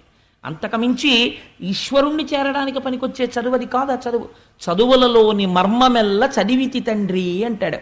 ఆ చదువు బ్రహ్మవిధులకు మాత్రమే తెలిసున్న చదువు. కాబట్టి ఈ మాట వింటే ఆయన సంతోషపడిపోయి అన్నాడు, ఐశ్వర్యం కదా పోయిందని ఏడుస్తున్నావు. ఈశ్వరానుగ్రహం కలిగితే, ఆయన పట్ల భక్తితో ఒక్క క్షణం అలా మనస్సు నిలబడితే నిజంగా వెంటనే ఈశ్వరుడు ఎలా అనుగ్రహిస్తాడో చూడండి. ఐశ్వర్యం పోయిందని మళ్ళీ నేను ఐశ్వర్యం ఇస్తాను లేవయ్యా అనలేదండి. ఆయన అన్నాడు, ఐశ్వర్యం ఏమిట్రా, ఈ శరీరమునకు యవ్వనం పోకుండా, ఇది సృష్టికి అందేటటువంటి విషయమా? మృత్యువు రాకుండా ప్రళయకాలమునందు మళ్ళీ లీనమవుతారంతే. మృత్యువు రాకుండా, వృద్ధాప్యం రాకుండా, ఐశ్వర్యము చెడకుండా, అనారోగ్యము రాకుండా, నిరంతరము తేజస్సుతో కనురెప్ప ఇలా పడకపోయినా సరే హాయిగా సమస్త తేజస్సుని చూడగలిగి, భూమికి పాదమానకుండా అంతటా తిరగగలిగిన ఇన్ని శక్తులనీయగలిగిన అమృతాన్ని మీకు ఇస్తాను రా అన్నదే. ఈ ఈశ్వరానుగ్రహం అంటే. అసలు నోరు విప్పేమన్నా అడిగాడండి ఇంద్రుడు? ఇలా అన్నాడంతే, మనసులో తలుచుకుని నాది తప్పే మహానుభావ అన్నాడు. ఇది సూక్తం అంటే. ఇక్కడ తెలుసుకుని చెప్పుట. ఆయనేమిస్తున్నాడు? అమృతాన్ని ఇస్తాను అంటున్నాడు. ఇప్పుడు ఈ మాటలని, దీనికోసం మీరు ఏం చెయ్యాలో తెలుసా? ఈ అమృతోత్పాదనం కోసం, అమృతోత్పాదనం అంటే ఏమిటో, క్షీరసాగర మథనం అంటే ఏమిటో, దానికి తాత్వికమైనటువంటి అనుసంధానం ఎలా ఉంటుందో మీకు మొత్తం క్షీరసాగర మథనం అయిపోయాక చెప్తాను. పాలమున్నీటి లోపల సర్వతృణల ఔషధములు తెప్పించి చాలవేయిచి, మందర శైలంబు మంధానముగ చేసి తనర వాసుకిదరి త్రాడు చేసి, నా సహాయత చేత నలినందరును మీరు తరువుడు వేగ మతంద్రులగుచు ఫలము మీదయ్యడు. బహుళ దుఃఖముల బడదురు దైత్యులు పాపముతులు, అలసటయును లేక అఖిలార్థములు కల్గు, విషధిలోన ఒక్క విషము పుట్టు కలగి వెరవవలదు, కామ రోషంబులు వస్తు చేయము నందు వలదు చేయ. లక్ష్మీ కటాక్షం అంటే ఏమిటో ఈ పద్యంలో చెప్తున్నారు. లోకంలో ఒక మాట ఉంటుంది, ఏమంటే అన్ని పాపాలు చేశాడు కదా, ఒక్కనాడు గుడికి వెళ్ళడే, ఓనాడు గోపురానికి వెళ్ళడే, అంత ఐశ్వర్యం ఎలా ఉందండి అంటారు. అది ఎక్కడిదో తెలుసా అండి ఐశ్వర్యం? అది వెలిగిపోయే ముందరి దీపం. నేను ఈ మాట యథార్థంగా చెప్తున్నా. ఎందుకో తెలుసా? ఈశ్వరుడు గత జన్మలలో పుణ్యాన్ని ఇచ్చేస్తుంటాడు. ఆయనకి ఏమి బాధ ఉండదు, ఇచ్చేస్తాడు. పాపము ఇది పూర్తయిపోగానే పాప ఫలితాన్ని ఇవ్వడం మొదలు పెడతాడు. తదేవ ఫలమన్వేతి ధర్మస్య ధర్మనాశన ప్రాప్తం ధర్మ ఫలం తావత్ భవతా నాత్ర సంశయ. ప్రయత్నపూర్వకంగా పుణ్యం చెయ్యడం ఆపేశారనుకోండి, చెయ్యట్లేదు పుణ్యకార్యాలేవి, పాప ఫలితము ప్రారంభం అయిపోయిందనుకోండి, వెంటనే పోయేది ఏమిటంటే ఐశ్వర్యం మధ్యపతనం అయిపోతుంది, అధికారం వెళ్ళిపోతుంది, ఐశ్వర్యం వెళ్ళిపోతుంది. అందుకే మీరు చాలామంది చరిత్రలు చూడండి, ఇవాల్టి రోజున కోటీశ్వరులయ్యున్న వాళ్ళు నాకు ఎందరో తెలుసు. పేర్లు ఎందుకు చెప్పాలి? ఎందరో కోటీశ్వరులు ఒక్క వారం రోజులు తిరిగేటప్పటికీ ఇన్ని భోగాలు అనుభవించిన వాళ్ళు బెయిల్ దొరక్క జైళ్లల్లో ఉన్న వాళ్ళు ఉన్నారు. ప్రపంచంలో ఉన్నారా లేదా? ఉన్నారు. దేశములను శాసించిన వాళ్ళు చిన్న సిల్వరి పాత్రలో తీసుకొచ్చి ఇలా తోస్తే అందులో అన్నం తిని బతుకుతున్న వాళ్ళు ఉన్నారు. ఈశ్వర తిరస్కారము ఆ స్థితికి తీసుకెళ్ళిపోతుంది. అప్పుడు ఇంకా రక్షించదు. ఏది పుణ్యబలం ఏది? అదే ఐశ్వర్యం ఎక్కడి నుంచి వస్తుందో తెలుసా అండి? ఈశ్వరుడు ఉన్నాడని ఒక నమ్మకం ఇక్కడ. ఆ నమ్మకంతో ఏదో ఒక పుణ్యకార్యం చేస్తూ ఉంటారు, అది కాపాడుతుంటుంది, రక్షిస్తుంటుంది. చిన్న చిన్న ఇబ్బందులు వస్తుంటాయి, కానీ ఇది రక్ష చేసేసి నిలబెట్టేస్తుంటుంది. ఇప్పుడు శ్రీ మహావిష్ణువు ఒక గొప్ప మాట చెప్తున్నారు. పాలమున్నీటి లోపల సర్వతృణలౌషధములు తెప్పించి చాలా వేయించి, క్షీరసాగరంలోకి మీరు అనేకమైనటువంటి ఔషధులను తీసుకురండి, గడ్డి తీసుకురండి, ఇవన్నీ తీసుకెళ్ళి పువ్వులు తీసుకురండి, ఇవన్నీ పట్టుకెళ్ళి పాల సముద్రంలో వెయ్యండి. లోపల భావన ఎలా ఉండాలో తెలుసా? పాల సముద్రం అన్న భావన ఈ మాట మీరు ఎర్రసిరాతో అండర్లైన్ చేసి గుర్తుపెట్టుకోండి. ఎందుకంటే క్షీరసాగర మథనం అంటే ఏమిటో అది ఏమంటే, అలా పాలు ఉంటాయా ప్రపంచంలో? పాలు ఉంటే పులిసిపోవా? పాలు విరిగిపోవా? వీటికి తాత్వికమైన సంబంధానికి ఆఖరణ చెప్తాను. అమృతోత్పాదనం అయిపోయాక మీరు ఎలా భావన చేయాలో తెలుసా? క్షీరసాగర మథనం చేసేటప్పుడు పాల సముద్రాన్ని పాలకుండగా భావించండి. కుండలో ఉన్న పాలు, ఈ బయట పృథివీ ఉంది కదా, అందులో కదా పాల సముద్రం ఉంది, అందుకని ఒక పాలకుండ. ఇప్పుడు ఆ పాలు చిలికేటప్పుడు పెరుగు చిలుకుతారు సాధారణంగా. ఈయనేమంటున్నారు? పాలు చిలకమంటున్నారు. ఈ మాటలు జ్ఞాపకం పెట్టుకోండి బాగాను. ఈ పాలు చిలికేటప్పుడు అందులో ఔషధీ పత్రములను వెయ్యండి, తృణములు గడ్డి వెయ్యండి, ఇవన్నీ వెయ్యండి. వేసి అప్పుడు మీరు మందర పర్వతాన్ని తీసుకొచ్చి ఆ పాల సముద్రంలోకి మెల్లగా దించండి. కవ్వం కింద తిప్పడం కోసమని నా అనుగ్రహంతో ఆ మందరగిరి నిలబడుతుంది. అలాగా నిలబడినప్పుడు దానికి వాసుకుని త్రాడిగా చుట్టండి. దేవతలు దానవులు అటు ఇటు పట్టుకోండి. కానీ మీకు ఇప్పుడు ఐశ్వర్యం పోయింది కాబట్టి దానవులు మీ మాట వినరు. నాగుపాము కూడా ఎలకని పట్టుకోవాలంటే కలుగులోంచి వచ్చి కాసేపు పడుకుంటుంది. దానవుల్ని మట్టు పెట్టడానికి మీరు కొంత ఓర్పు వహించి స్నేహం చెయ్యండి. ఈశ్వరుడికి ఎవరి మీద విరోధం లేనప్పుడు దానవులు పాడైపోవాలని ఆయన ఎందుకు అనుకోవాలండి? అంటే దానవులు ఏది గెలిచినా నేనే గెలిచానంటాడు. ఈశ్వరానుగ్రహంతో నాకు వచ్చింది అండవు. వీళ్ళు ఏది పోయినా ఈశ్వరుణ్ణి ప్రార్థన చేస్తారు, అయ్యా పోయింది నువ్వే ఇప్పించంటారు తప్ప వీళ్ళు మళ్ళీ భుజాలు తరచుకు యుద్ధానికి వెళ్ళరు. అయ్యా మా గురువుగారి వల్ల మేము గురువుగారిని ఇబ్బంది పెట్టామండి అని మళ్ళీ గురువుగారి కోసం పెడతారు. అయ్యా పొరపాటు అయిపోయిందండి మేము భగవంతుడిని నింద చేశామని మళ్ళీ దేవుడి కోసం పెడతారు. ఈ ఈ జ్ఞానం ఉన్నవాడు దేవత, నా అంతవాడిని నేనన్నవాడు రాక్షసుడు. అందుకని వాడికి ఇష్టమానం పోతుంటుంది, ఐశ్వర్యం వచ్చినట్టు వస్తుంది, జారిపోతుంటుంది, అది నిలబడదు. అందుకే రాక్షసులకు వచ్చిన ఐశ్వర్యాన్ని ఈశ్వరుడు తీసేస్తుంటాడు, దేవతలకి పోయిన ఐశ్వర్యాన్ని ఈశ్వరుడు ఇస్తూ ఉంటాడు. నువ్వు ఎలా ఉండాలనుకుంటున్నావో నీ ఇష్టం. కాబట్టి ఇప్పుడు దానవులు పాడవుతారు, కానీ వాళ్ళని క్షీరసాగర మదనానికి తీసుకురండి, తీసుకొచ్చి చిలకండి. అలా దానవుల్ని కూడా మరి ఎందుకండి తేవడం? తాత్విక అవగాహనలో చెప్తాను ఆఖరణ, ఎందుకంటే మీకు రావలసిన అనుమానాలు కూడా నేను చెప్పేస్తున్నాను. అప్పుడు మీరు ఈ వాసుకుని చుట్టండి, చుట్టి తిప్పండి, అందులోంచి అమృతోత్పాదనం అవుతుంది, అమృతం పుడుతుంది. పుట్టే ముందు హాలాహలం వస్తుంది. మొదట మీరు కోరుకున్న వస్తువులు వస్తాయి అనుకోకండి, విషం వస్తుంది, అగ్నిహోత్రం వస్తుంది, భయపడకండి, పూనికతో మళ్ళీ చిలకండి. ఇంకొక విషయం, చాలా గొప్ప గొప్ప వస్తువులు పుడతాయి, మనసు పారేసుకోకండి, నిగ్రహించుకోండి. నేను ఇస్తే పుచ్చుకోండి, లేకపోతే ఊరుకోండి. ఎవడికి ఏది ఇవ్వాలో నాకు తెలుసు, అది వాడికి ఇస్తాను. పుచ్చుకుని పాడైపోయే వాళ్ళు కొందరు ఉంటారు, ఏవి పడితే అవి ఎవరు పడితే వాళ్ళు పుచ్చుకోకూడదు. ఈ మాట నేను ఎందుకంటున్నానో తెలుసా అండి? ఒక పీఠాధిపతి చక్రాన్ని పెట్టి అర్చన చేస్తాడు, ఆయన జ్ఞానంలో పైకెక్కుతాడు. ఒక గృహస్థుడు ఇచ్చి చక్రం పెట్టాడు అనుకోండి, పెద్ద శ్రీచక్రం పచ్చుకొచ్చి పెట్టేశాడు అనుకోండి, దెబ్బతింటాడు. ఎందుకని? ఆరాధన తెలియాలి.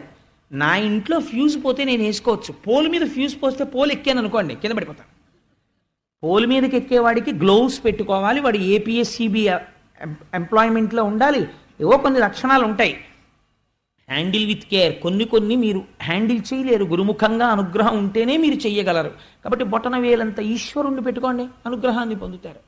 కాబట్టి ఆయన ఎంత గొప్పగా మాట్లాడతారో చూడండి, శ్రీమన్నారాయణుడు మాట్లాడితే. అందుకని దైత్యులు పాడవుతారు, మీరు సుఖపడతారు. కొన్ని వస్తువులు వస్తాయి, కనబడ్డ వల్ల నాకు నాకు నాకు అనకండి. ఏమి ఇవ్వాలో నేను అంటాను, తీసుకోండి అంటాను, ఊరుకోండి. అంతేకాని అదేంటండి వచ్చింది కదా వాళ్ళకి ఇచ్చేస్తున్నారు ఏంటండి వీళ్ళకి ఇచ్చేస్తున్నారండి అనకండి. ఎవడికి ఏమి ఇవ్వాలో నేను చెప్తాను అన్నారు. అంటే వీళ్ళందరూ అన్నారు అలాగే అన్నారు. ఇప్పుడు వీళ్ళకి బుద్ధి వచ్చింది, ఇది విశ్వాసము. ఇప్పుడు వెంటనే దేవతలు ఏంటి సార్ అదే అలాంటి సార్, పాల సముద్రానికి వెళ్ళి అందులో మందరికి రెట్టమా, పావును తీసుకొచ్చి చుట్టమా, కరిస్తే అండి, పావు తెగిపోతే అండి, లేకపోతే దానికి కుబుసం పడితే అండి, పాల సముద్రంలో మందరగిరి మునిగిపోదా అండి, ఒకవేళ అలా ముందు పెట్టి తాడు చుట్టమా, తాడు చుట్టి దాన్ని పెట్టమా, మేమెక్కడ నించోం, మీరు పొజిషన్లు గీసిస్తారా, ఇవేమైనా అడిగారా? అంటే క్షీరసాగర మథనమునకు ప్రారంభమేది విశ్వాసము. ఎందుకు విశ్వాసము చివర చెప్తాను. కాబట్టి ఇలా చెయ్యండి, మందరగిరిని తీసుకెళ్ళి దింపండి, ప్రారంభం చెయ్యండి అన్నారు. అంటే తప్పకుండా స్వామి మేము బయలుదేరుతాం అన్నారు. అని విశ్వాసమును చూస్తున్నారు స్వామి, చేస్తారా వీళ్ళు?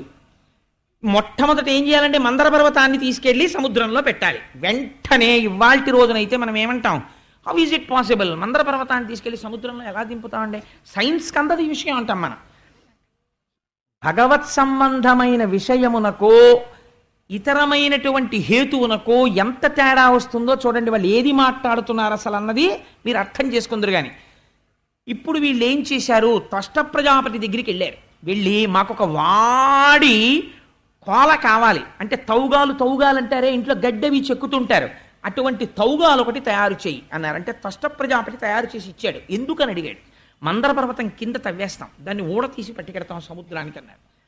సరే అదేట్రా అలాంటి పని ఏమిట్రా అనలేదు, శ్రీమన్నారాయణుడు చెప్పాడు అన్నారు. అయితే చేసి ఇచ్చేస్తానన్నాడు. విశ్వాసం ఉన్న వాళ్ళ బ్యాచ్ అంతటిని మీకు చెప్తున్నాను. విశ్వాసం లేని వాళ్ళ బ్యాచ్ చోటు వస్తుంది. ఎందుకు పోతుందో ఐశ్వర్యం, ఆయన ఆ మాట ఎందుకు అన్నాడో మీరు చూద్దురు కానీ. కాబట్టి క్షీరసాగరమదనం విన్న తరువాత ఇందులో ఎవరు రాక్షసులో ఎవరు దేవతలో బయటికి వచ్చేస్తుంది స్మా అని వ్యాసుల వారి తీర్పు. కాబట్టి ఏమవుతోంది, తౌగాలు పట్టుకుని వెళ్ళి ఇప్పుడు ఆ మందర పర్వతం యొక్క పాదముల యందు తవ్వుతున్నారు. తవ్వుతుంటే పెద్ద గొయ్యి పడింది. గొయ్యి పడిన తర్వాత ఇప్పుడు ఏం చేయాలి, మందర పర్వతాన్ని తీసుకెళ్లి సముద్రంలో దింపాలి. అందుకని దానికి కొన్ని తాళ్ళు వేశారు, దాన్ని ఊపుతున్నారు. పోతన గారు ఎంత లైవ్ టెలికాస్ట్ ఇచ్చారో తెలుసా అండి భాగవతంలో. దీన్ని ఊపుతున్నప్పుట వాళ్ళు కొన్ని అరుపులు అరిచారట. అంటే ఇప్పుడు వాళ్ళు చేస్తున్నది ఏమిటంటే, వాళ్ళు దేవతలు అయి ఉండొచ్చు. అగ్ని మండిస్తాడు, వాయువు వీస్తాడు. కానీ ఇప్పుడు ఏం చేస్తున్నారు? ఫిజికల్ వర్క్ చేస్తున్నారు. ఆయన పెద్ద ఆఫీసర్ గారు, కానీ ఇవాళ ఆయన ఏం చేస్తున్నాడు? ఏదో చాలా ముఖ్యమైన పని వచ్చి ఆయన ఇంట్లో అటక మీద ఉన్నటువంటి పెద్ద పెద్ద గుండిగలు అవి కిందకి దింపాల్సి వచ్చింది. ఏదో లుంగి జాగ్రత్తగా పైకి కట్టుకుని, చొక్కా విప్పేసి, బనీ విప్పేసి, ఆఫీస్కి వెళ్ళినప్పుడు సూట్ వేసుకుని అటకెక్కడగా అన్నీ విప్పేసి, ఓ లుంగి పైకి కట్టుకుని, చొక్కా బనీని విప్పేసి, చెమటలు పట్టేసి, జుట్టు అంతా మీదడిపోయి అటకెక్కి ఆ గుండికి దింపి కిందకి ఇస్తున్నాడు కూడా. ఒరే జాగ్రత్త, జరుపు జరుపు అంటారు చూసారా? ఫిజికల్ వర్క్ చేసేటప్పుడు ఒక లక్షణం ఉంటుంది, శబ్దం కలుస్తుంది. అందుకే మీరు చూడండి, బాగా బరువు పని చేసేవాళ్ళు ఉంటారు. ఒక పెద్ద సిమెంటు స్తంభాన్ని తోస్తున్నారు అనుకోండి, వాళ్ళు ఈ పాటకు అర్థం ఉంటుందా అని మీరు అడిగారు అనుకోండి, ఆ పాటకు అర్థం ఏమి ఉండదు. కానీ వాళ్ళు ఒక గమ్మత్తైనటువంటి పాటలు పాడుతుంటారు. మీరు ఎప్పుడైనా చూడండి, 2 బ్యాచ్లు అయిపోతారు. ఆ ముందున్న వాళ్ళు ఏదో పట్టుకుని లాగుతూ ఉంటారు, వెనకనున్న వాళ్ళు సాధారణంగా అంత బరువు ఎత్తేటప్పుడు ఈ గుణపాలు లాంటివి వేసి కొంచెం ఇలా తేలుస్తూ ఉంటారు. వీళ్ళు ఒక్కొక్క అంగుళం లాగుతుంటారు. రాజమండ్రి రైలు ఐసోప్ అంటుంటారు. ఏంటది రాజమండ్రి రైలు ఐసోప్ ఏంటి ఏమిటంటే అది భావన లేదు, ఆ పాట తప్పు, అలా మీరు రాయకూడదు, దానికి పల్లవేది చరణం ఏది అని మీరు అడగకూడదు. వాడు గుణపం పెట్టి కొడతాడు. అలా ఎందుకంటాడంటే, వాడు అలా అండంలో శబ్దములోంచి శక్తి వస్తుంది. శబ్ద బ్రహ్మమయీ చరాచరమయీ జ్యోతిర్మయీ వాంగ్మయీ. అప్పుడు మీరు ఈశ్వర దర్శనం చెయ్యాలి. ఆహా అమ్మా, అటువంటి అర్థం లేనటువంటి నోటిలోంచి వచ్చిన శబ్దము వలన వాడిలో శక్తిని పెంచి ఫలమును చేకూరుస్తున్నావు, పాషాణమును కదుపుతున్నావు. ఇంత శక్తి కంటికి కనపడకుండా పాషాణాన్ని కదుపుతోంది. దీనికి శబ్దము ఆలంబనమైనది. కాబట్టి ఏం చేస్తున్నారట వీళ్ళందరూ? పదవులు మర్చిపోయి అరుస్తున్నారట. జరుపు జరుపు, తోసేయ్, జాగ్రత్త, పడిపోతుంది, పట్టుకో అని అరుస్తున్నారట. లైవ్ టెలికాస్ట్ ఇచ్చారండి పోతన గారు. అని జాగ్రత్తగా మందర పర్వతాన్ని అటు ఇటు ఊపేరట. ముందరి కదలాలి కదా, అది కదిలింది. కదిలిన తర్వాత ఒరే జాగ్రత్త, ఎత్తుకోండి ఎత్తుకోండి అన్నారు. అన్ని వేపుల నుంచి దాన్ని ఎత్తుకున్నారు. పట్టుకోండి, పడిపోతుంది, ఓ పక్క పడిపోతుంది అన్నారు. మనం చేసే పనే వాళ్ళు చేశారు. పొడుగు వాళ్ళు ఓ పక్కన చేరిపోయారు, గభాలను కొంచెం పైకెత్తేశారు. ఇటువైపు వాళ్ళు పట్టుకోలేపారు, అది మీద అడిపోయింది. మీద అడిపోయేటప్పటికీ దీని తాత్విక అవగాహన వింటే ఆశ్చర్యపోతారండి. ఇది మీద పడిపోతే కొంతమంది చచ్చిపోయారు, కొంతమంది పారిపోయారు. అప్పుడు వీళ్ళందరూ పక్కన నిలబడి అన్నారు పడిపోయాక, ఊరే మనకు ఆయన మందర పర్వతాన్ని తీసుకెళ్లి పాలసముద్రంలో పెట్టమన్నాడు. ఆయన చెప్తే మనం వెంటనే మందర పర్వతాన్ని ఎత్తేసాం. కానీ అయ్యా అలా వెళ్ళేటప్పుడు పడిపోయి మీద అడిపోతుందేమో, చచ్చిపోతామేమో, మీరు ఓసారి రెండుని మనం అడగలేదు ఏమిట్రా? ఓసారి అడిగితే ఆయనే వచ్చి అసలు దీన్ని ఎలా తీసుకెళ్లాలో చెప్పును కదా, ఇది చెప్పిన వాడు రాడా, వస్తాడరా, మనమే పిలవలేదు అన్నారు. చూడండి ఎంత వాళ్ళకి అప్పుడు కూడా నమ్మకమో చూడండి.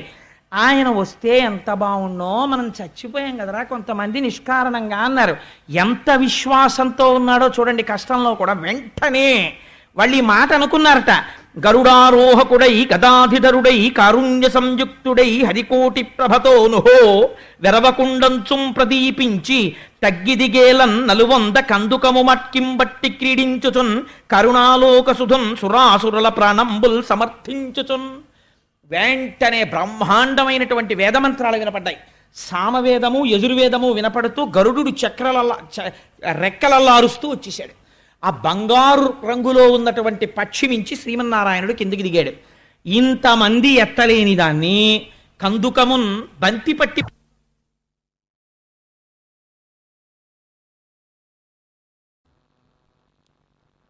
అందరికీ పడిపోయారా? ఎందుకురా అలా పడిపోయారు? నేను తీసుకెళ్లి పాలసముద్రానికి ఒడ్డును పెట్టేస్తాను, మీ అందరూ అక్కడికి వచ్చేసేయండి చిలుకుదురు కానీ అని గరుత్మంతుడిని ఎక్కేసి బంతి ఆడుకున్నట్టుగా మేరు పర్వతాన్ని, ఆ మందర పర్వతాన్ని ఇట్టించి ఈ చేతిలోకి, ఈ చేతిలోంచి ఈ చేతిలోకి వేసుకుంటూ ఇలా ఇలా ఆడుకుంటూ వెళ్ళిపోతున్నాడు. వెళ్ళిపోతుంటే వీళ్ళందరూ చూశారు. చూసావా అనుకునేటప్పటికి వచ్చేసాడు. ఇది మన స్వామి అంటే, పరిగెత్తండి పరిగెత్తండి పాలసముద్రం దగ్గరికి అని వీళ్ళందరూ మళ్ళీ పాలసముద్రం దగ్గరికి పరిగెత్తుకొచ్చేసారు. స్వామి అన్నారు గరుత్మంతుడితోటి, ఒరే వీళ్ళు నేను దగ్గర లేకపోతే కొంచెం బెంగెట్టుకుంటున్నారు, అందుకని నేను దగ్గర ఉంటాను ఇంకెక్కడి నుంచి. ఇదండి ఆయన ప్రసన్నత, ఆయన అవసరం ఏంటి, అంతటా ఆయన ఉన్నాడు. మళ్ళీ ఏమైనా వస్తే పిలవండి అనలేదు. ఈ కొంచెం నేను దగ్గర ఉంటాను, వీళ్ళకి కొంచెం ఇబ్బందులు వచ్చేట్టున్నాయి, తెలియట్లేదు పాపం పిల్లలకి ఎలాగ హ్యాండిల్ చెయ్యాలో ఈ వెంచర్, అందుకని నేను ఇక్కడే క్యాంప్ చేస్తాను కొన్నాళ్ళు సగుణంతో. అందుకని చెప్పి గరుత్మంతుడా ఇప్పుడిప్పుడు నేను మళ్ళీ వెళ్ళేది ఏమి ఉండదు. ఆఫీసర్ గారు ఇవాళ నేను ఎక్కడికి వెళ్ళను అన్నాడు అనుకోండి, ఇవాళ ఇన్స్పెక్షన్కి వెళ్ళడం 400 ఫైల్స్ ఉండిపోయి ఇవాళ ఫైల్స్ అన్ని డిస్పోజ్ చేసేస్తాను అన్నప్పుడు ఏం చేస్తాడు, ఏమైనా నీకేదో సొంత పని ఉందన్నావు కదా, పాపం రాత్రి పగలో క్యాంపులు తిరుగుతున్నావు, ఇవాళ నువ్వు కారు ఆఫీస్లో పెట్టేసి క్యారేజ్ వచ్చేస్తోంది, ఇంటి నుంచి మా అబ్బాయి వచ్చాడు, క్యారేజ్ కూడా వచ్చేస్తుంది, భోజనానికి కూడా వెళ్ళను, నీ పని ఏమైనా ఉంటే నువ్వు చూసుకో అంటాడు. ఏమైనా టీఏ బిల్ అవి ఉంటే రాసుకో ఎక్కడో కూర్చుని, అందుకని ఇవాళ నేను ఎక్కడికి బయటికి వెళ్ళను అంటే ఆయన డ్రైవర్ గారు కారు షెడ్లో పెట్టేస్తే ఆఫీస్కి వస్తున్న వాడికి తెలిసిపోతుంది, ఓహో ఇవాళ అయితే ఆఫీసర్ గారు ఎక్కడికి వెళ్ళరు, ఫైల్ డిస్పోజ్ అయిపోతున్నాయని. అలాగా ఆయన గరుత్మంతుడిని పంపించేశాడు. అంటే మీకేమిటి అర్థం అవుతుంది, ఇక్కడే ఉంటాడు. అంతటా వ్యాపించి ఉన్నవాడు ఈ చిన్న మొరకి ఎంత లొంగిపోయాడో చూడండి. ఇక్కడే సగుణముగా ఉండిపోతున్నాడు. ఎవరిని రక్షించడానికి? దేవతల్ని దానవుల్ని కూడా. రక్షణ ఎలా అవుతుంది? శిక్షణ ఉంది కదా, అందులో శిక్షణ కూడా రక్షణ పాఠం నేర్చుకుంటే. కాబట్టి ఇద్దరినీ రక్షించడానికి అక్కడ ఉన్నాడు. ఈ మాట ఎంత పెద్ద మాట అండి. నాన్నగారు పిల్లాన్ని కొట్టాడు అనుకోండి, నాన్నగారు పిల్లాన్ని శిక్షించాడు అనకూడదు, శిక్షణ రూపమునందు రక్షణ చేశాడనాలి. కొట్టి పిల్లాన్ని బాగు చేస్తున్నాడు తండ్రి. కాబట్టి ఇద్దరినీ రక్షించడానికి ఆయన వచ్చారు. వచ్చి ఒరే దీనికి ఇప్పుడు వాసుకుని చూడదాం, అలా రమ్మంటే ఏం రాడైనా మీరు నచ్చ చెప్పండి, ఏం పర్వాలేదయ్యా, నిన్న అలా ఏం నలిపేయామని చెప్పండి, తీసుకురండి, ఒళ్ళు నొప్పిడుతుంది కదా బాబోయ్, ఈ పర్వతానికి చుట్టుకుంటే అంటాడు, గుండ్రంగా దీన్ని చెక్కండి మెత్తగా ఉండేటట్టు, ఆ తాడు అటు కిందకి పైకి చల్ల చెయ్యడం రాని వాళ్ళు ఆ తాడు పట్టుకుని లాగేటప్పుడు ఏమవుతుందంటే అలవోకగా ఈ చేత్తో తాడు లాగుతున్నప్పుడు ఈ తాడు వదలాలి, మళ్ళీ ఈ తాడు లాగుతున్నప్పుడు ఈ తాడు వదలాలి.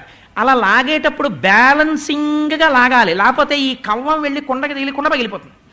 అలాగని అది లోపలికి దిగిపోయినప్పుడు మీరు చెస్ అని తిప్పేశారనుకోండి, పెరుగంతా చిందిపోతుంది. కవ్వం పైకి తేలిపోయింది అనుకోండి, అంచులకి తగిలేసి ఒక్కొక్కసారి కవ్వం పైకి వచ్చేస్తుంది. అలా ఉండకూడదు, ఇలా ఉండకూడదు, అందంగా ఇటు వదలాలి ఇటు వదలాలి. అందుని కవ్వానికి కింద కట్టకూడదు, పైకి కట్టకూడదు, మధ్యలో కట్టాలి. ఆ తాడు జారిపోనంత శక్తి అక్కడ నిక్షేపింపబడాలి. అలా చల్ల చెయ్యాలి. అంటే నీకేమైనా అనుభవం ఉందా అని మీరు అనుకోకండి. అందుకని అలా చల్ల చెయ్యాలి. ఆ చల్ల చేయడం ఒక పెద్ద ప్రావీణ్యం, అది గొల్లలు చేస్తారు. అందుకని పోతన గారు అన్నారు పెద్ద గొల్ల కృష్ణుడు ఇవ్వాలన్నారు. శ్రీమన్నారాయణుడు ఈనాడు పెద్ద గొల్లవాడు అన్నారు. ఎందుకని అంత బాగా చల్ల చేయిస్తున్నాడు కాబట్టి. అందుకని చెక్కించాడు. చెక్కించి వాసుకుని తీసుకొచ్చాడు. తీసుకొచ్చి ఆ వాసుకుని చుట్టారు. చుట్టి ఇప్పుడు ఆ మందర పర్వతాన్ని పాల సముద్రంలోకి పెట్టారు. పెట్టి ఇది మునిగిపోకూడదు, మునిగిపోనంతగా తేల్చి పట్టుకోవడంలో ఒడుపు ఉండాలి. పట్టుకుని తిప్పుదాం అటు ఇటు అందరం. కాబట్టి జాగ్రత్తగా పట్టుకోండి. ఓ కర్రో ఏదో ఉంది కదండి, మరి తాడు కట్టాలి. వాసుకి తనంత తాను జీవశక్తి, అది భూమి యందు సర్పములకు రాజు, అందుకని తను అలా పట్టగలడు. తను చుట్టి ఉన్నప్పుడు మనం తిప్పాలి జాగ్రత్తగాను. రండి అని దేవతల్ని పిలిచి, ఒరే మీరందరూ తలలు పట్టుకోండి అన్నాడు. దానవుల్ని పిలిచి మీరందరూ తోక పట్టుకోండి అన్నాడు. అనగానే దేవతలందరూ వెళ్ళి గబగబా తలలు పట్టుకున్నారు, రాక్షసులందరూ వెళ్ళి తోక పట్టుకున్నారు. ఇప్పటి వరకు దైత్యులు భగవంతుడి మాట తిరస్కరించడం అంటే ఏమిటో మీరు చూడండి. రాక్షసులు వాళ్ళు అన్నారు వెంటనే శ్రీమన్నారాయణుడిని చూసి, స్వచ్ఛమైన పణంబు మీరలు చక్కపట్టి మధింపగా పుచ్చమేటికి మాకు పట్టగా పురుషత్వము కల్గి మే మచ్చమైన తపోబలాధ్యాయనాన్వయంబుల వారమై ఇచ్చయింతుమే తుచ్చవృత్తికి ఇండు మాకు ఫణాగ్రముల్. ఏమిటయా రాజ్యం మాది, ఇప్పుడు ఇంద్రుడికి రాజ్యం పోయింది. మేము మహాపండితులం, మహాతపస్సు చేసిన వాళ్ళం, పరిపాలకులం. మేము తోకట్టుకోవడం ఏమిటి, మీరు తలకాయ ఎట్టుకోవడం ఏంటి? పావు తోకట్టుకోమన్నాడు రా అని సంతోషించాలి. వాళ్ళు తలకాయలు ఎట్టుకుంటా ఉంటున్నారు. మీరు తలకాయ ఎట్టుకున్నారు కాబట్టి నేను తలకాయే పట్టుకుంటాం, మీరే తోకట్టుకోండి. మేము ఇంత తెలివి తక్కువ వాళ్ళమా, మేమెందుకు పట్టుకుంటాం? తుచ్చమైన తోక మేమెందుకు కట్టుకుంటాం? మీరేమో చక్క తలకాయలు ఎట్టుకుంటారా? స్వచ్ఛమైన తలకాయలు అక్కర్లేదు, మేమే తలకాయలు ఎట్టుకుంటాం. అంటే ఇది ఎలా ఉంటుందో తెలుసా అండి? అవతలవాడు ఏ పని చేస్తానంటాడో అలాంటి పనే అవతలవాడు చేయడం. ఎందుకనంటే తను వృద్ధిలోకి రావడానికి కాదు, అవతలవాడు ఎలా చెప్పాడు అలా. నాకు ఒక విషయం జ్ఞాపకానికి వస్తుంటుంది. మా మామయ్య ఒక ఆయన ఉండేవాడు, ఇంకో 3 కొడుకులు. ఓ రోజు నేను విశాఖపట్నం వెళ్ళినప్పుడు పెద్ద కొడుకుని పిలిచి, ఎవరే నువ్వు ఏమవుతావురా అన్నాడు. అంటే ఆయన అన్నాడు, నేను విమానం డ్రైవర్ అవుతాను నాన్నగారు అన్నాడు. కొంచెం అదోలా చూసి, అలా ఎందుకు అవ్వాలనుకుంటున్నావు అన్నాడు మా మామయ్య. అంటే రోడ్డు మీద ఏదైనా వెళదాము అంటే ఆ కారు జీపు అన్నీ అడ్డొస్తాయండి, అవి పడిపోతుంటాయి, విమానానికి అయితే ఏం అడ్డుండో, హాయిగా వెళ్ళిపోవచ్చు, చెడు పడితే అటు, విమానం డ్రైవర్ అవుతాను నాన్నగారు అని. వాడు ఆ కోణంలో చూశాడు. అందుకని నేను విమానం డ్రైవర్ అవుతాను. ఆల్రెడీ బాగానే ఉంది, ఫోన్లే పైలట్ ఆఫీసర్ బాగానే ఉంది కదా, సరే అలా నువ్వు అవ్వచ్చు, నేను సంతోషించాను. రెండో వాడిని పిలిచి ఒరే నువ్వేమవుతావు అన్నాడు. అంటేనా వాడు పెద్దవాడు ఏం చెప్పాడో అదే కోణంలో ఆలోచించాడు. ఆలోచించి నాన్నగారు నేను కారు డ్రైవర్ అవుతానన్నాడు. ఎందుకు అవుతావు అన్నాడు కొంచెం బాధపడి. ఫోన్లే సొంత కారు అనుకుందాం అందాక అనుకుని కారు డ్రైవర్ ఎందుకు అవుతావు అన్నాడు. అంటే నాన్నగారు స్కూటర్ కానీ సైకిల్ కానీ అయితే వెళ్తున్నప్పుడు పడిపోతే దెబ్బలు తగులుతాయండి, కారు అయితే ఇలా పడిపోదు కదా, మహా అయితే ఇలా ఆగిపోతుంది, కారు గుద్దుకుంటుంది కానీ నాకేం గుద్దుకోదు కదా అన్నాడు. సరే వీడి పని కూడా బాగానే ఉంది అనుకున్నాడు. మూడో వాడిని పిలిచి నువ్వేమవుతావు అన్నాడు. నాన్నగారు నేను రిక్షా తొక్కుకుంటాను అన్నాడు. అదేమి అన్నాడు.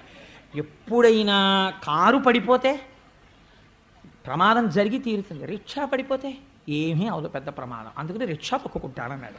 కాబట్టి పెద్దవాడు మొదలుపెట్టిన కోణం మూడో వాడి దగ్గరికి వెళ్ళేటప్పటికి అధోగతి అయింది. అలా ఈ దానవుల్లో ఒకడికి వచ్చింది ఆలోచన, వాళ్ళు తలకాయలు పట్టుకోవడం ఏంటి మనం తోకలట్టుకోవడం ఏంటని. ఇది ఆఖరికి విప్లవం చేసి వీళ్ళు శ్రీమన్నారాయణుణ్ణి ఎదిరించారు. ఆయన చెప్పారు మనం పట్టుకుందాం, ఏదైతే ఉందిరా తాడు ముక్క అటు ఇటు సమానంగా తిప్పాలి, దాన్ని తలలు పట్టుకుంటే ఏంటి తోకలు పట్టుకుంటే ఏంటి, పెద్ద ఆయన చెప్పాడు ఆయన మాట విందామని లేదు. వాళ్ళు పట్టుకున్నది మాకు కావాలన్నారు, అందుకే పాడైపోతారన్నారు. అవిశ్వాసము చేత పాడైపోతున్నారు. మీకు అర్థమైపోతుంది కదా క్షీరసాగర మథనం. కాబట్టి శ్రీమన్నారాయణుడు అన్నాడు వీళ్ళు పాడైపోతారని నాకేదో కోపంతో చెప్పారనుకున్నారు, మీకు అర్థమైందా? గుడి ఎక్కర్లేదు, గోపురం అక్కర్లేదు, ఈశ్వరుడు ఎక్కడున్నాడు, నా వల్లే అంతా జరిగిపోతోంది అనుకున్న వాడి పని అకస్మాత్తుగా ఎందుకు అవుతుందో పాడైపోవడం అన్నది. క్షీరసాగర మథనం భాగవతం వింటే తెలుస్తుంది ఎందుకు పాడైపోతారో జనం. అందుకని ఇచ్చేయండి అయితే తలకాయలు వాళ్ళకి, మనం తోక దగ్గరికి వెళ్ళిపోదాం అన్నాడు. వీళ్ళు అదేంటి స్వామి వాళ్ళేమో తలకాయలు అడిగితే మీరు అలా ఇచ్చేస్తారు, అలా ఇవ్వకండి అని అనలేదు. ఒరే స్వామి తోక పట్టుకుందాం అంటున్నారు, పదంట్రా తోకలు పట్టుకుందాం, తోక దగ్గరికి పోయారు. ఇది వీళ్ళని అమృతం తాగేట్టు చేస్తోంది, ఇది వీళ్ళని నశించిపోయేటట్టు చేస్తోంది. సరే మందర పర్వతానికి చుట్టారు పావుని, చుట్టి ఇది జాగ్రత్తగా మందర పర్వతాన్ని వహించాలి కదా ఇప్పుడు వాసుకి. అందుకని అందరూ కలిసి జాగ్రత్తగా క్షీరసాగరంలోకి దాన్ని దింపారు. దింపి ఇప్పుడు దాన్ని ఇలా ఇలా తిప్పాలి. ఆ పర్వతాన్ని తిప్పేటప్పుడు చిత్రం ఏమిటంటే అది కిందకి జారిపోకుండా వేరొక పట్టు లేదు దానికి, ఇది మీరు బాగా గుర్తుపెట్టుకోవాలి. ఇంకొక తాడేసేం కర్రకట్టి లేదు, అలా ఉందంతే పర్వతం. వాసుకే పట్టుకుంటాడు. అలాగా పట్టుకుని ఉండగా ఇటువైపు వాళ్ళు స్థిరమైన స్థానాలు ఉండవు. మీరు ఒకసారి మానసికంగా ఆలోచించాలి క్షీరసాగర మథనాన్ని. ఇటువైపు వాళ్ళు లాగుతుంటే ఇటువైపు వాళ్ళు ఇటు పరిగెత్తాలి, మళ్ళీ వీళ్ళు ఇక్కడ వరకు వీళ్ళు ఆగిపోతాయి, మళ్ళీ ఇటువైపు వాళ్ళు పరిగెడితే ఇటువైపు వాళ్ళు ఇటు పరిగెత్తాలి. ఇలా పరిగెడుతూ ఆ పరిగెత్తేటప్పుడు వాసుకి ఇబ్బంది రాకుండా పరిగెత్తాలి. అంతేకాని వీళ్ళ అహంకారాల కోసం పోటీల కోసం పరిగెత్తారనుకోండి వాసుకి పట్టు వదిలేసి జారిపోతుంది మందర పర్వతం. ఎప్పుడు అహంకారం ఈ ఉభయ పక్షాల్లో వచ్చిందో ఫలితమేమి మందర పర్వతం పాల సముద్రంలో పడిపోతుంది. కాబట్టి అది పట్టుకోలేని స్థితి వస్తుంది. కాబట్టి ఇప్పుడు ఏం చేశారు, మొదట బాగానే మొదలెట్టి పర్వతాన్ని తీసుకెళ్లారు, అందులో పెట్టారు. పట్టుకోండి అన్నారు. ఇటు పట్టుకున్నారు, పట్టుకోండి అన్నారు. పట్టుకున్నారా మొదలెట్టండి. మీరా మేమే మేము వచ్చేస్తున్నాం అన్నారు. మీరు అటు పరిగెత్తండి అన్నారు. ఇటు నుంచి ఇటు పరిగెత్తారు. మీరు భాగవతంలో చూడాలండి, గిర్ర ఇటు తిరిగిద్దిట, బుగ పాలసముద్రం లేచిందిట. మరి తిప్పితే ఊరుకుంటుంది అంటే పాలసముద్రం చర్ చెస్ అని చప్పుడు వస్తోందిట. నురగలు లేచాయిట, తుంపర్లు లేచాయిట, కెరటాలు లేచాయిట. బెగ్గురు పక్షులు, పావులు, తాబేళ్లు, చేపలు, మొసళ్ళు ఎగిరెగిరి పడిపోతున్నాయిట, కొన్ని చచ్చిపోతున్నాయిట. పాల సముద్రం తిరుగుతోందేమో, చప్పుడు వచ్చేస్తోంది విపరీతంగా. దానికి తోడు బలి వీళ్ళరుపులు, ఓహోహోహో వాళ్ళరుపులు, ఓ పక్క కోలాహలం, ఓ పక్క పాల సముద్రంలో ఈ మందర పర్వతం తిరుగుతున్న చప్పుడు. ఈ చప్పుడికి ఇదేదో భలే ఉందిరా తిప్పడం అని చెప్పి ఎవడి మానానవాడి గిరగిర తిప్పేస్తే ఏమైంది, విడుడని పని పలుకక కడుబరమున మొదలు కుదురు కలుగమివెడగై బుడబుడ రవమున అఖిలము వడవడవన కంగ మహాద్రివ నధిమునింగెన్. ఉరే పట్టు తప్పిపోతాను, మీరు సరిగ్గా చిలకట్లేదు, వదలండి అంటున్నాడు ఆయన. విడవకుండా తిప్పేశారు, పరిగెడితే పట్టు తప్పిపోయి మందర పర్వతం జారిపోయి అందులో పడిపోయేటప్పటికి పాము ఉండిపోయింది చేతుల్లో, పర్వతం కింద పడిపోయింది. ఇప్పుడు ఈ పాము ఎందుకు, పైగా తలలు ఎవరి వైపు ఉన్నాయి. ఊరే నా వీపు మండిపోయింది, ఏమిట్రా తిప్పడం, తోకతో కరవదు, తలతో కరుస్తుంది. ఎవరు పట్టుకుని ఉన్నారు, దానవులు ఉన్నారు. ఈశ్వరుడి మాట తిరస్కరించిన వాడికి ఇలాంటి ఫలితాలు వస్తాయి, అతి తెలివితేటలకు పోయి ఆలోచిస్తే. కాబట్టి ఇప్పుడు అందరూ పావుని పక్కనెట్టేసి ఆయన ఇంకా ఊరుకున్నాడు, శ్రీమన్నారాయణుడు ఉన్నాడని. అందరూ ఆయన వంక చూస్తున్నారు ఏం చెయ్యాలని. ఆయన క్యాంప్ చేశాడు కదండి, ఆయన అలా ఉట్టినే ఊరుకునేవాడు ఆయన. ఈశ్వరానుగ్రహం అంటే ఎలా ఉంటుందో చూడండి నిజంగా. సవరనైలక్షయోజనముల వెడలుపై కడు కఠోరమైన కర్పరమును అదనైన బ్రహ్మాండమైన నాహారించు ఘనతరంబగు ముఖ గహ్వరంబు సకల చరాచర జంతు రాసుల నెల్ల మృంగిలోగును నట్టి మేటి కడుపు విశ్వంబుపై వేరు విశ్వంబుపై పడ్డ ఆగిన కదలని అట్టి కాళ్ళు వెలికి లోనికి చనుదెంచు విపుల తుండము అంబుజంబుల పోలెడు అక్షియుగము సుందరంబగు విష్ణుండు సురలతోడి కూర్మి చెలువందనొక మహా కూర్మమయ్యే. ఇక్కడే వాళ్ళతో కలిసి ఉన్నాడు.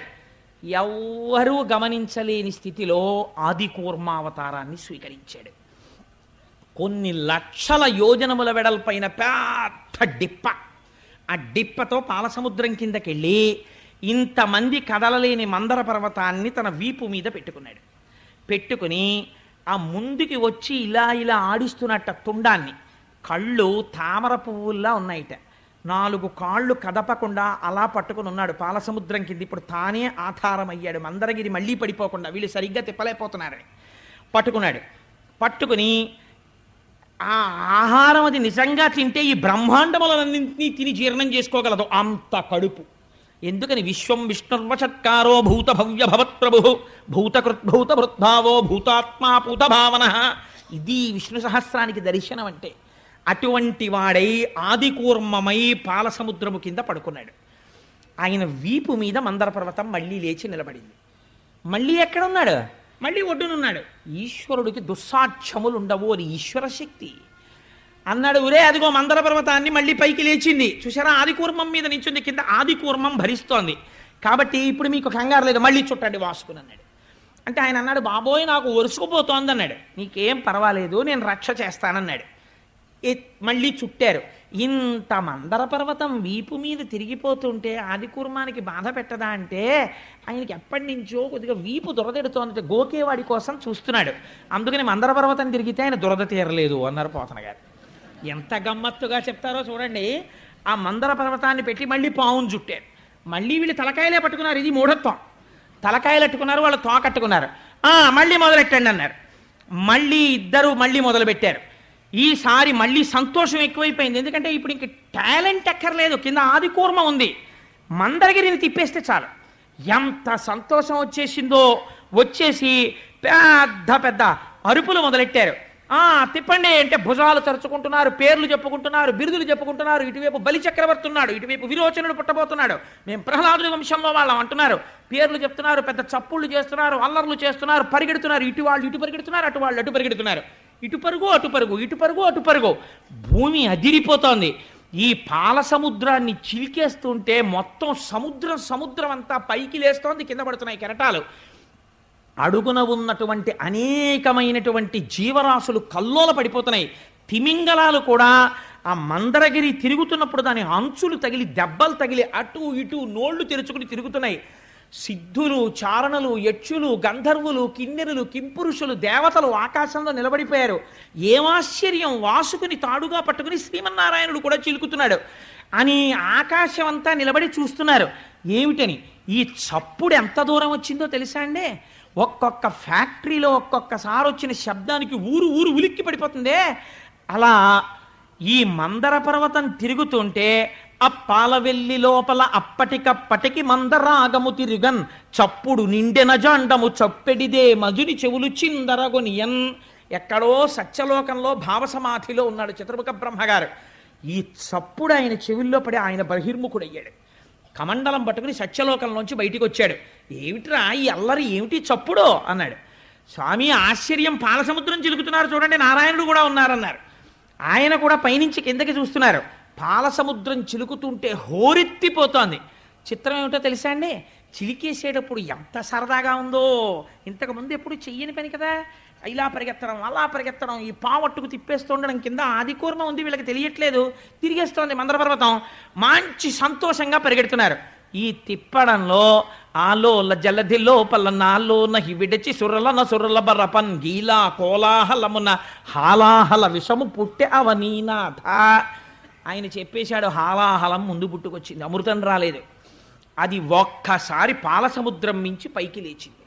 ప్రళయకాలంలో పుట్టే అగ్నిహోత్రం ఎలా ఉందో అలా ఉంది, వెంట తరుగుతోంది. ఈ దేవతలు రాక్షసులు వాసుకుని వదిలిపెట్టేశారు. చతుర్ముఖ బ్రహ్మగారు సత్యలోకంలో ఉన్నవాడు, ఆయన కూడా పరుగు మొదలెట్టాడు. ఆయన శ్రీమన్నారాయణుడు రక్షించడం కోసం వాళ్ళతోనే ఉన్నాడండి పరమాత్మ.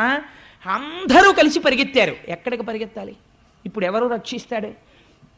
పర్వతాలు కాలిపోతున్నాయి, గుహలు కాలిపోతున్నాయి, మనుషులు కాలిపోతున్నారు, సిద్ధుల విమానాలు కింద పడిపోతున్నాయి, లోకాలన్నీ అగ్నిహోత్రం ప్రబలిపోతోంది, అరణ్యములు దహించుకుపోతున్నాయి, ప్రాణులు మాడిపోతున్నారు.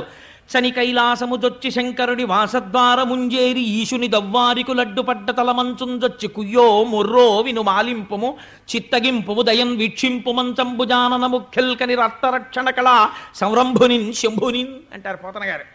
పరిగెత్తి పరిగెత్తి కైలాస పర్వతం మీద ఉన్నటువంటి పరమశివుని యొక్క అంతఃపురం దగ్గరికి వెళ్ళి దవ్వారికు లడ్డుపడ్డా. ఏమిటి ఇంతమంది పరిగెత్తుకొచ్చి లోపలికి వెళ్ళిపోతున్నారు? వెళ్ళకూడదు శూలాలు అడ్డెట్టారు. ఉండవయ్యా బాబు, వెనకాల హాలాహలం తరుగు వచ్చేస్తుందని శూలాలు తోసేసి లోపలికి వెళ్ళి ఇంకా లోపల గదిలోకి వెళ్ళకూడదని అక్కడే నిలబడి కుయ్యో మొర్రో విను మాలింపుము చిత్తగింపుము దయన్ వీక్షింపు మంచంబుజానన ముఖ్యల్. పోతన గారు లైవ్ టెలికాస్ట్ అండి, ఘంటం పరిగెడుతోంది కానీ ఇక్కడ దర్శనం చేస్తూ ఆ ఘంటం వెళ్ళిపోతోంది, ఆంధ్రీకరణ. అలాంటప్పుడు అయా మహానుభావ సాంబ సదాశివ శంభో మహాదేవ ఇలాంటి స్తోత్రాలు చేయరు. ఓయమ్మో వచ్చేస్తోంది అగ్నిహోత్రం, బాబోయ్ స్వామి రండే రండే అంటారు. అందుని కుయ్యో మొర్రో తెలుగు మాటలు యథాతథంగా వేశారు పోతన గారు. విను మాలింపుము చిత్తగింపుము దయన్ వీక్షింపుమన్ సంబుజానన ముఖ్యల్. బ్రహ్మాది దేవతలు అరుస్తున్నారు బయట. నిలబడుతుంటే పార్వతీ సహితుడై లోపలున్నాడు స్వామి. విన్నాడు, అయ్యో ఏదో ఆపదొచ్చినట్లుంది పార్వతి అని గబగబ బయటకు వచ్చేసాడు స్వామి. వాళ్ళు వచ్చేసారు. ఇప్పుడు కూర్చోండి లోపల నుంచి కుర్చీలు పట్టరా, చాలా మంది వచ్చేసారు. లేకపోతే అలా సప్లై ఆఫీస్కి వెళ్ళి 4 కుర్చీలు ఎట్రా, లేకపోతే నా తపశ్శక్తితో 4 మంటపాలు నిర్మిస్తాను అనరు. ముందు వాళ్ళందరూ ఇలా చెమట్లు తుడిచేసుకుని బాబాయ్ స్వామి వచ్చారు చెప్పండి అన్నారు. ఏమొచ్చిందిరా మీ అందరికీ, ఏమైంది అన్నాడు స్వామి. అంటే వీళ్ళకి మాత్రం ఇంకా లౌకిక బుద్ధి పోలేదు. ఎంత తెలివితేటలుగా మాట్లాడతారో చూడండి. స్వామి పాలసముద్రం చిలికాం, ఎప్పుడు బతికుండిపోదామని అందులోంచి హాలాహలం వచ్చింది, మీరు బుచ్చేసుకోండి అంటే కోపడతాడేమోనని. మరి ఆయన అంటే మాటలేంటి? జగత పితరౌ వందే పార్వతీ పరమేశ్వరౌ, మొత్తం విశ్వానికి తండ్రి. అందుకని ఆయన దగ్గరికి వెళ్ళి భూతేశ భూతాత్మ భూతభావన రూప దేవమహాదేవ దేవవంద్య ఈ లోకములకెల్ల ఈశ్వరుండవు నీవు బంధమోక్షములకు ప్రభుడవీవు శక్తియుతుడవీవు శబ్దయోనివీవు జగదంతరత్నవీవు ప్రాణమరయ అఖిలమునకును. అందుకని స్వామీను అటువంటి వాడివి. అగ్నిముఖంబు పరాపరాత్మకమాత్మ కాలంబుగతి రత్నగర్భపదము శ్వశనంబు నీ యూర్పు రసన జలేషుండు దిశలు కర్ణంబులు దివము నాభి సూర్యుండు కన్నులు శుక్లంబు సలిలంబు జఠరంబు జలతులు చెదలు శిరము సర్వౌషధులు రోమచయము శల్యంబులద్రులు మానసమృతకరుండు ఛందములు ధాతువులు ధర్మసమితి హృదయము ఆస్య పంచకముపనిషద ఆహ్వయంబు అయిన నీరూపు సదసత్వమై శివాఖ్యయై స్వయం జ్యోతియ్యొప్పు ఆజ్యమగుచు సమస్త బ్రహ్మాండములను ఈశ్వర స్వరూపంగా చెప్పేశారు. ఈశ్వర, ఈ విశ్వమంతా నిండి నిబిడీకృతమైనటువంటి వాడివి నువ్వే, నువ్వు తండ్రివి. మేము చెయ్యకూడనటువంటి పని ఒకటి చేశాం.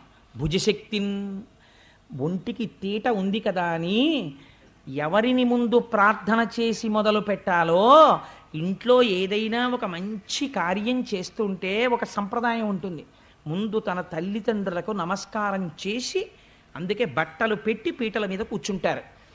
ఆ జగత పితరౌ వందే పార్వతీ పరమేశ్వరవు వాళ్ళకి నమస్కరించలేదు, నేర్పాలి పాఠం అనుకున్నాడు స్వామి వీళ్ళకి. అందుకని ఏమైంది, ఇప్పుడు వెళ్ళి చెప్తున్నారు భుజశక్తిని వెళ్ళి ఆ మందర పర్వతాన్ని పెట్టి చిలికితే అమృతం రాలేదు. హాలాహలంబు జనించే ఏరి కలంఘమై భవనంబు కోలాహలంబు చేసి చిచ్చు లాగమంగుని ప్రాణి సందోహమున్ బ్రతికింపవేదయ దొంగిలింపకనీశ్వర. స్వామి హాలాహలం బుట్టి లోకాల్ని కాల్చేస్తోంది, అది నువ్వు ఏమనుకోకు, ఇలా అన్నామని నువ్వు బుచ్చేసుకో స్వామి అన్నారు. అని పైగా ఓ మాట చెప్పారు, 3 లోకములకు 3 కాలములకు 3 మూర్తులకు మూలమగుచు. నువ్వే భూత భవిష్యత్ వర్తమాన కాలముల రూపంలో ఉంటావు, నువ్వే బ్రహ్మ విష్ణు మహేశ్వరుల రూపంలో ఉంటావు, నువ్వే సృష్టికర్త స్థితికర్త ప్రళయకర్త రూపంలో ఉంటావు.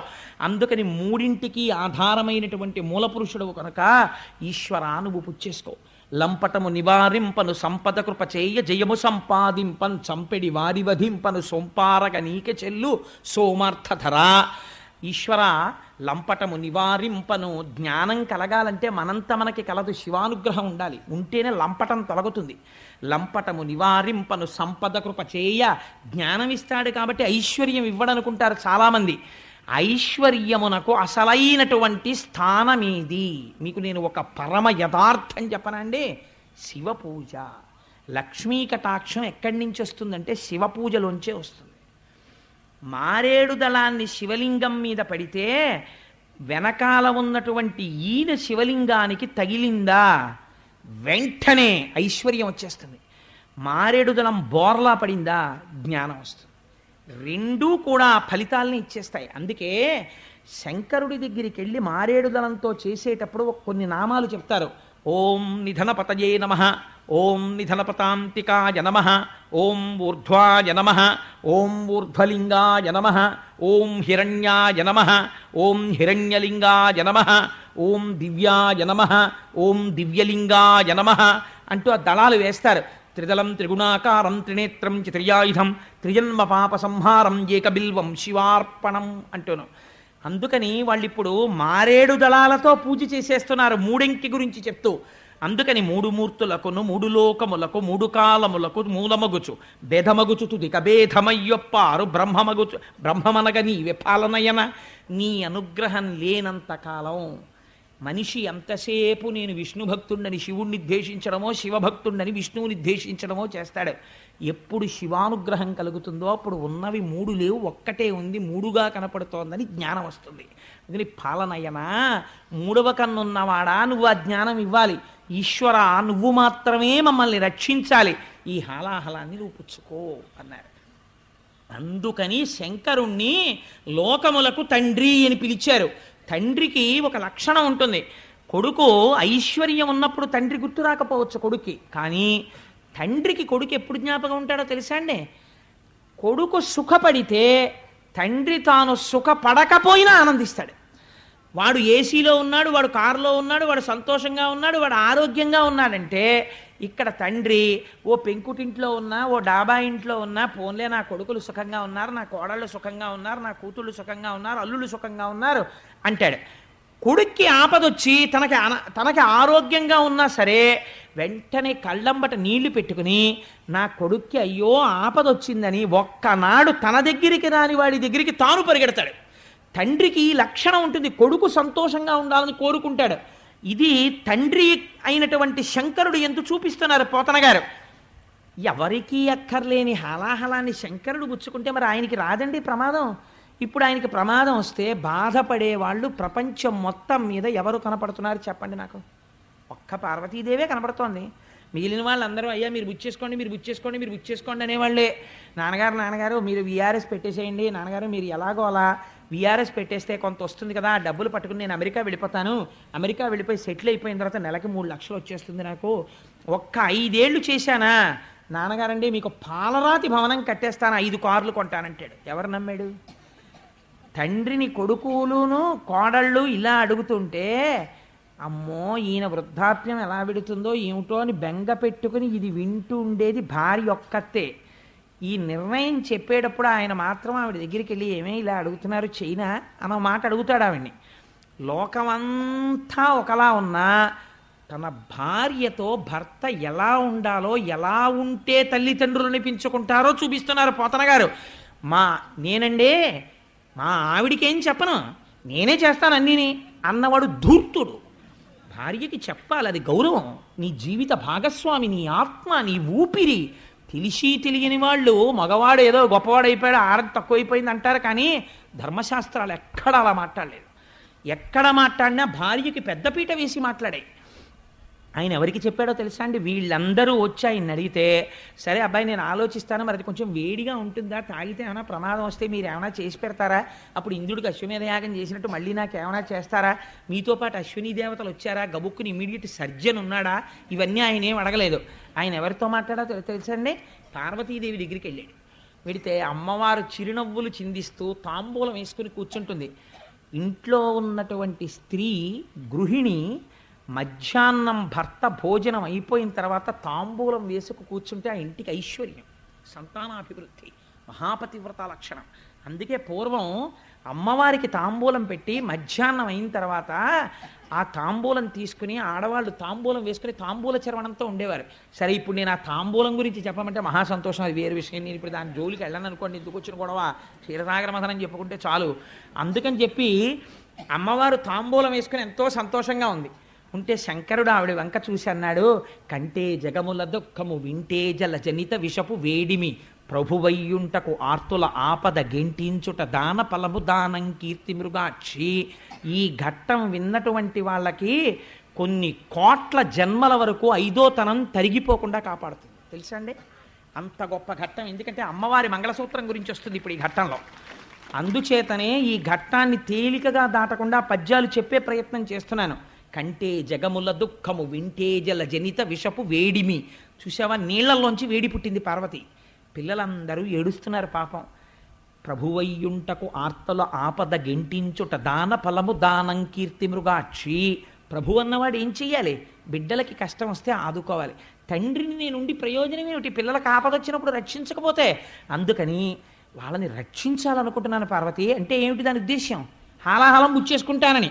అలా అంటే ఆవిడ ఏమైనా వద్దంటుందేమోనని ఇలా నరుక్కొస్తున్నాడు పిల్లల వైపు పెట్టి. ఆవిడెవరు? ఆవిడ ఈ సమస్త బ్రహ్మాండములకు ఆ బ్రహ్మకీట జనని. మాతృత్వం భర్తృత్వాన్ని కూడా తోచేస్తుంది ఒక్కొక్కసారి. పిల్లాడు యొక్క ఆర్తితో కూడినటువంటి ఏడుపు విందనుకోండి అమ్మ, వెంటనే గబగబా వెళ్ళిపోతుంది. అందుకే ఒక నానుడు ఉంటుంది, పెళ్ళైన కొత్తల్లో ఉన్న ప్రేమ పిల్లలు పుట్టాక లేదండి మా ఆవిడకంటుంటారు. పిల్లల మీదకి వెళ్ళిపోతుందంటే ఆ తల్లితనానికి ఉన్న గొప్పతనం అది.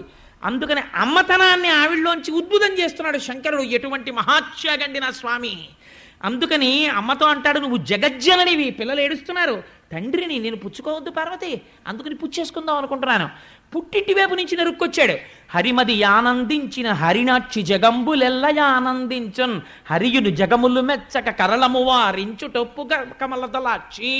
మీ అన్నయ్య ఉన్నాడు కదా శ్రీ మహావిష్ణువు, నారాయణ నారాయణి. రేపు లక్ష్మీ కళ్యాణం విందురు గాని అందరూ వచ్చి ఆయన్ని దెప్పి పొడుస్తారు. నల్లగా ఉన్నాడు, పెద్ద పెళ్లి కొడుకు వచ్చాడు, బొల్లిగద్దనిక్కి వచ్చి ఇంత గొప్పవాడిని పెద్ద వనమాల వేసుకుంటానంటాడు. లక్ష్మీదేవిని చూసేటప్పటికి ఇలా బుర్ర వచ్చేసాడు, జీలకర్ర బెల్లం పెట్టమని అన్నారు. అప్పుడు ఆయన ఆదుకుని మాట్లాడింది ఎవరో తెలుసా అండి? రేపు ఆ ద్విపద చెప్తాను, మీరు తెల్లబోదురు కానీ వింటే నిజంగాను. ఆయన పోలికలతో ఉన్న నల్లటి పిల్ల ఎవరో తెలుసా అండి? పార్వతీదేవి. నారాయణి, మా అమ్మే, అందుకే నల్లగా ఉంటుంది పార్వతీదేవి. ఆవిడ వచ్చి నారాయణుణ్ణి ఎంత వెనకేసుకొచ్చిందో మీకేం తెలుసు. నలుపు గొప్పతనం ఎంతో అని అసలు ఆ నలుపు గురించి మాట్లాడుతుంది. నల్లగా ఉన్న వాళ్ళందరికీ అభయమే. అలాంటివి చెప్పి ఏమిటో నలుపు అంటారు, మా నలుపులో ఎంత నాణ్యం ఉందో అని చెప్పుకోవచ్చు. అంత నలుపు గురించి చెప్పింది ఆవిడ ఆ రోజున. రేపు వస్తుంది పార్వతీ లక్ష్మీ కళ్యాణంలో చూద్దురు కానీ. అందుకని అటువంటి తల్లి కదా ఆ నారాయణుడు. నారాయణి స్త్రీ రూపంలో ఉంటే పార్వతీదేవి, పురుష రూపంలో ఉంటే శ్రీ మహావిష్ణువు. అందుకే ఇద్దరు అలంకార ప్రియులై ఉంటారు. ఇద్దరూ ఈశ్వరుడి పక్కకే చేరిపోతారు, పరమశివుడి పక్కకి. అందుకని చిత్రం ఏమిటంటే ఈ పార్వతీదేవి వంక చూసి చెప్తున్నాడు, మీ అన్నయ్య స్థితికారుడు, లోకాలన్నింటినీ నిలబెట్టాలి.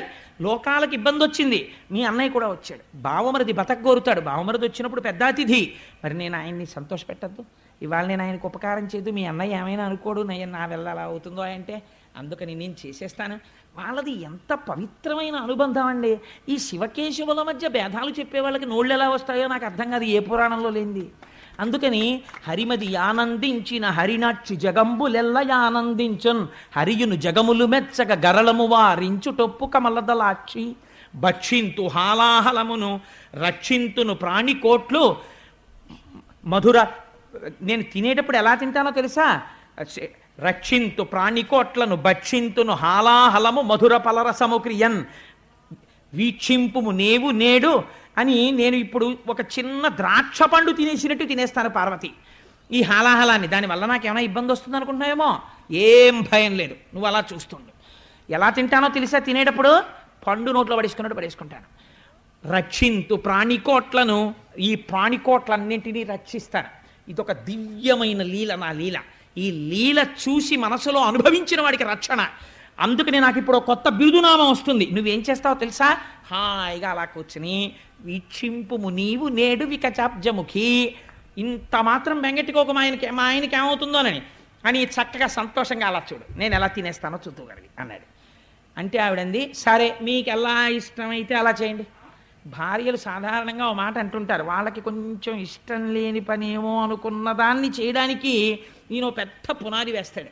వేసి ఈశ్వరి ఈశ్వరి అంటే నాకు నోటికి గబుక్కుని వచ్చేస్తుంది, ఏదో ఇలా చేస్తే మనకి చాలా మంచిది, చక్కగా ఏమిటి మనుష్యులమై పుట్టి చక్కగా మనం చేసిన తర్వాత ఓ పుణ్యకార్యం చెయ్యాలి కదా, ఏం పర్వాలేదు అంతగా అయితే వచ్చే నెల జీతంలోనో ఎక్కడో మనం దాచుకుందాం ఓ 1000 రూపాయలు, ఈ నెల ఇలా ఖర్చు పెట్టేస్తే బాగుంటుందని నేను అనుకుంటున్నాను, మళ్ళీ కాలము దేశము అన్నీ కలిసి వస్తాయా అని ఇన్ని చెప్తే ఆవిడ ఏమంటుంది, ఓహో వీడికి అటువైపుకు ఉంది అందుకని ఇంత ప్రణాళిక చెప్పాడు మనకు అనుకుని, మీకు ఎలా ఇష్టమైతే అలా చేయండి అంటే కదండి.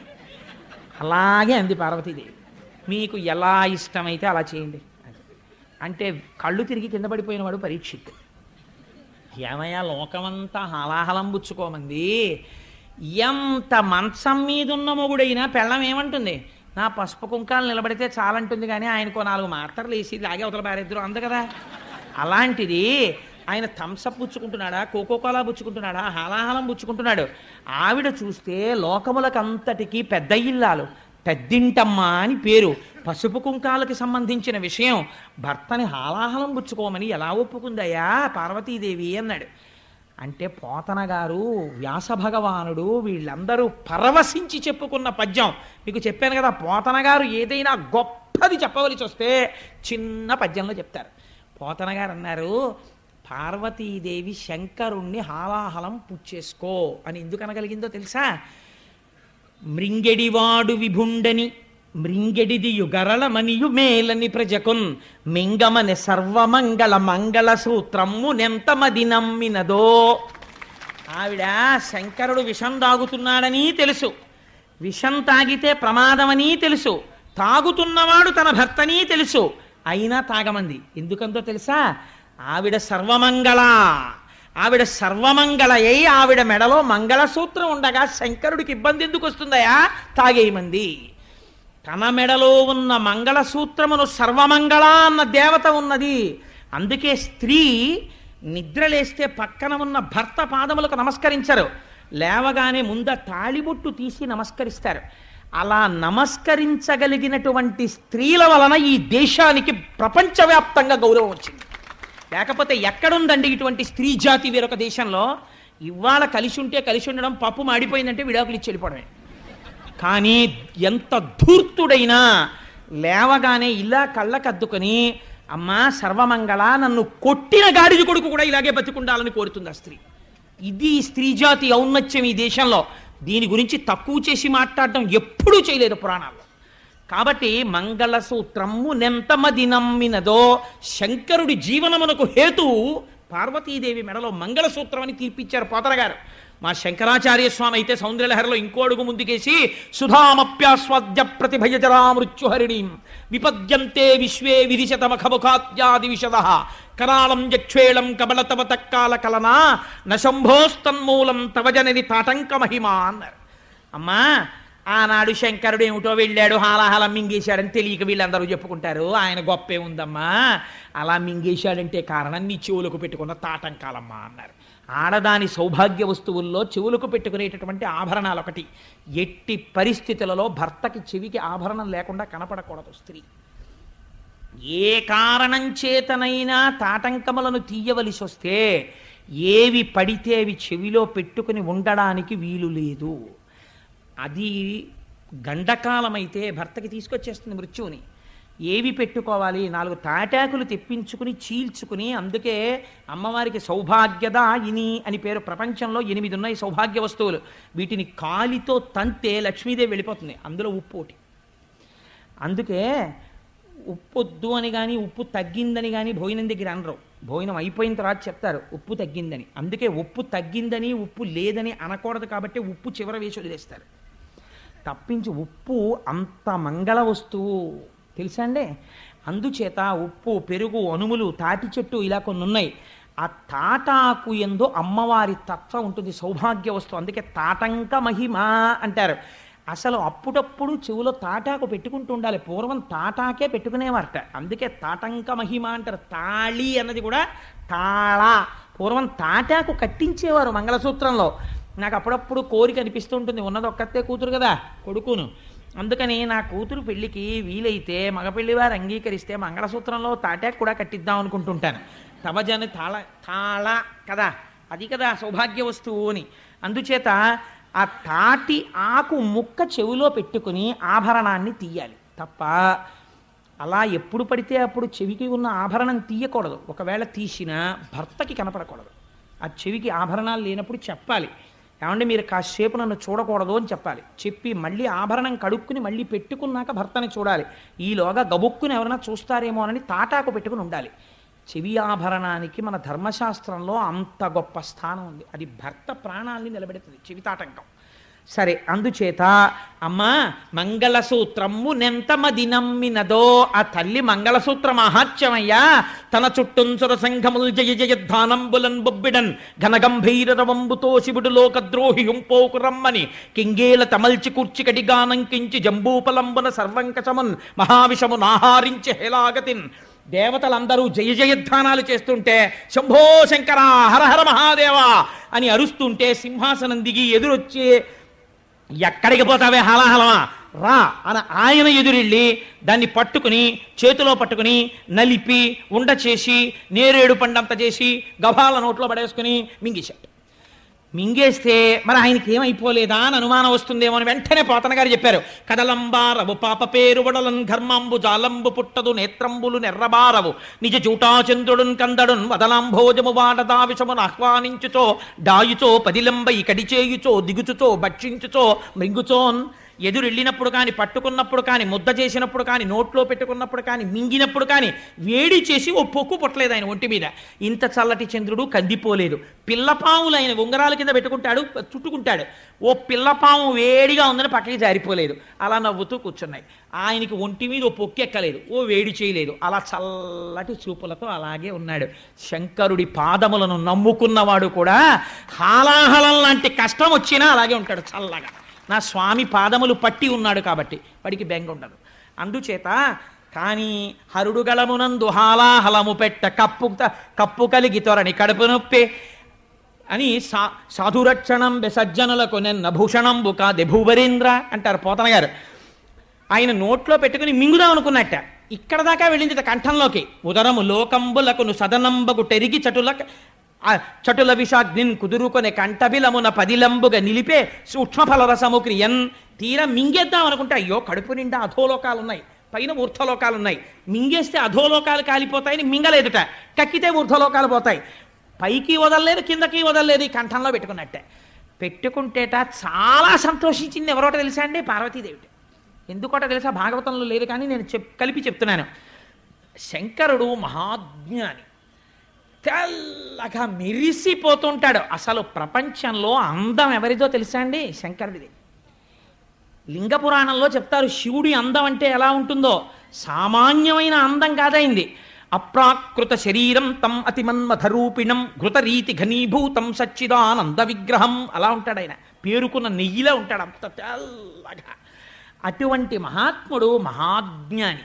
మెళ్ళో ఓ పూసల గొలుసు కూడా వేసుకోడు బంగారంది. పార్వతీదేవో సమస్త ఐశ్వర్యములకు ఆటపట్టు. అమ్మవారికి కోరికుండేదట మా ఆయన కూడా చక్కగా ఏమైనా నీల పతకం ఉన్న గొలుసు ఒకటి వేసుకుంటే ఎప్పుడైనా అలా ఉత్తరీయం వేసి కూర్చుంటే ఆ తెల్లటి గుండెల మీద నీలం పతకంతో గొలుసు వేసి కూర్చుంటే ఎంత బాగుంటాడో అనుకునేదిట. ఎప్పుడైనా వెళ్ళి ఏమండి ఈ పండక్కి అయినప్పటికీ అక్కర్లేదు, ఈ పావులు చాలు అనేవాడు నాగభూషణుడు. అందుకని చంద్రోద్భాసిత శేఖరే స్మరహరే గంగాధరే శంకరే సర్పైర్భూషిత కంఠకర్ణ వివరే నేత్రోద్ధ వైశ్వానరే దంతిత్తకృత సుందరాంబరధరే త్రైలోక్య సారే హరే మోక్షార్థం కురుచిత్త వృత్తి మమలాం అంతైస్తు కింకర్మభిహి అంటారు శంకర భగవత్పాదులు. ఆయన చేసిన లీలల వల్ల ఆయనకి ఆభరణాలు వచ్చాయి. అందుకని నాగాభరణుడు ఆయన. అందుకని ఆయన ఏం పుచ్చుకోడు. కానీ ఇవాళ కంఠంలో నీలంగా ఉండిపోయిందిట ఆ విషం. ఉండిపోతే పార్వతీదేవి అనుకుందిట, అబ్బాయి నాళ్ళకి నీలమణి పెట్టుకుంటే కంఠం నీలంగా కాంతి పడి ఎలా ఉంటుందో మా ఆయన అలా ఉన్నాడని పొంగిపోయిందిట. లోకం పొంగిపోయిందిట. కడుపులోకి తీసుకోలేదు, బయటికి వదలలేదు, కంఠంలో పెట్టుకున్నాడని లోకం పొంగిపోయిందిట. అప్పటి నుంచి ఆయనకు పేరు వచ్చింది నీలలోహితుడు, నీలగ్రీవుడు అని. ఆయనకి నీలకంఠుడు అని పేరు. నీలకంఠ అని పిలిస్తే చాలట, ఓహో ఎవడో నేను చేసినటువంటి లీల స్మరించి పిలుస్తున్నాడని పొంగిపోతాట. అందుకే హాలాహల భక్షణ కథ హేలాగతి విన్న వ్రాయ నెలమిపటింపన్ వ్యాళానల వృశ్చికముల పాడైచట రెట్టి జనులు భయ విరహితులై. 3 ప్రమాదములు హాలాహల భక్షణం విన్న వాళ్ళకి జరగవు. ఏమిటో తెలుసా అండి? హాలాహల భక్షణం కథ విన్న వాళ్ళకి పాము కరవదు. హాలాహల భక్షణం కథని నమ్మిన వాళ్ళకి తేలు కుట్టదు. మీకు నేను ఆశ్చర్యకరమైన విషయం చెప్పనా? నేను ఒకసారి హాలాహల భక్షణం చదువుకుని 4 రోజులు పోయిన తర్వాత మా ఆవిడ భోజనానికి పిలిస్తే ఈ హాలాహల భక్షణం వింటే తేలు కుట్టదన్నారు కదా అని ఏదో ఆలోచిస్తూ పెద్దాపురంలో మా మామగారి ఇళ్లలో తేళ్ళు ఎక్కువ ఉండేవి. నన్ను ఎప్పుడు తేలు కుట్టలేదు ఈశ్వరానుగ్రహం వల్ల. అందుకని ఎప్పుడన్నా కుట్టేస్తుందేమో అని భయం నాకు. అందుకని ఓ రోజు పైన చిడత ఇలా వేస్తూ ఏమిటే అని ఇలా అన్నాను. అని ఇలా చూసేటప్పటికీ కరెక్ట్గా గడి ఇలా తిప్పడానికి చెయ్యిలా తిరిగింది, తేలు కొండి ఇలా కొట్టింది. ఈ వేలు ఇలా దాటిపోయింది, కొండి తగిలింది. అంటే ఈ వేలు మీద తగలవలసింది, అంత గురి చూసి కొట్టినా కొండి తగలలేదు, ఆగిపోయింది. మీకు ఆశ్చర్యకరమైన సంఘటన చెప్పనండి. హాలాహల భక్షణమే నన్ను రక్షించిందేమో. నేను సామర్లకోటలో ఉద్యోగం చేసే రోజుల్లో ఒకసారి స్కూటర్ హెడ్లైట్ వేయడం మర్చిపోయి వచ్చేసాను. వచ్చేస్తే పెద్ద నల్ల త్రాసు తిరుగుతుండేది, రోడ్డుకు అడ్డంగా పడుకుంది. నా వెనక కూర్చున్న ఆయన చూసి ఆవిడ పాము తిరుగుతున్నట్టుందండి అన్నాడు. టక్కన లైట్ వేసాను. లైట్ వేస్తే ఎదురుగుండా పాము. నా ప్రమేయం లేకుండా బ్రేక్ తొక్కేసింది కాలు, స్కూటర్ ఆగిపోయింది. స్కూటర్కు దరిద్రం ఉంటుంది, కాలు తీస్తే బ్రేక్ మించి ఎడంకాలు ఎత్తి స్కూటర్ మీద పెట్టుకుని ఉండడానికి ఉండదు, ఎందుకంటే ఓ కాలు కింద పెట్టి ఉండాలి. ఇలా ఉన్న పాము ఇలా వెనక్కి వచ్చింది తల. అప్పటికి దాని తోకటి ఉంది పొదల్లోకి, ఇలా పడగెత్తింది హెడ్లైట్ కాంతిలో. నిజంగా నాకు ఇప్పటికీ మనస్సులో ఉంటుంది ఆ పడగ. మెరిసిపోతూ నాలుకలు 2 ఇలా బయటికి వస్తూ ఎర్రగా ఇలా ఇలా ఇలా ఇలా తిప్పింది తల. అక్కడే ఉంది నా పాదం, ఎడం పాదం కింద. అది ఆ రోజు కొట్టాలనుకుంటే ఒక్క క్షణం బండి టక్ టక్ టక్ టక్ టక్ టక్ టక్ టక్లాడుతూ చిమ్మ చీకట్లో అలా నిలబడి ఉన్నాను. వెనకాల ఆయన గుండెలు ఆగిపోయి 2 కాళ్ళు పైకెత్తేసుకుని ఆయన కూర్చున్నాడు. అది ఇలా ఇలా చూసి ఏమనుకుందో, వీడిని నేను చంపకూడదు అనుకుందో ఏమో, తలొంచుకుని మళ్ళీ ఇటు తిరిగి పొదలోకి వెళ్ళిపోయింది. అది వెళ్ళిపోవడానికి 1/2 నిమిషం టైం పట్టిందని అంత శరీరం. ఆనాడు పాము కరవకుండా నన్ను రక్షించినవాడు నా స్వామి తప్ప ఎవరు రక్షించగలరు? ఈశ్వరుడు రక్షించాడు. ఆ పూనికతో ఆ భక్తితో చెప్పుకున్నాను తప్ప ఎప్పుడైనా పురాణం చెప్పుకుంటే నేను ఇతర కోరికలతో చెప్పుకోలేదు. అట్లాంటి సంఘటనలే నాకు భగవంతుడి పట్ల కృతజ్ఞతనిపించాయి. కాబట్టి వ్యాళానల వృశ్చికముల పాడైచర రెట్టి జనులు భయ విరహితులై. అగ్నిహోత్రంలో కాలిపోయే ప్రమాదాలు రావు.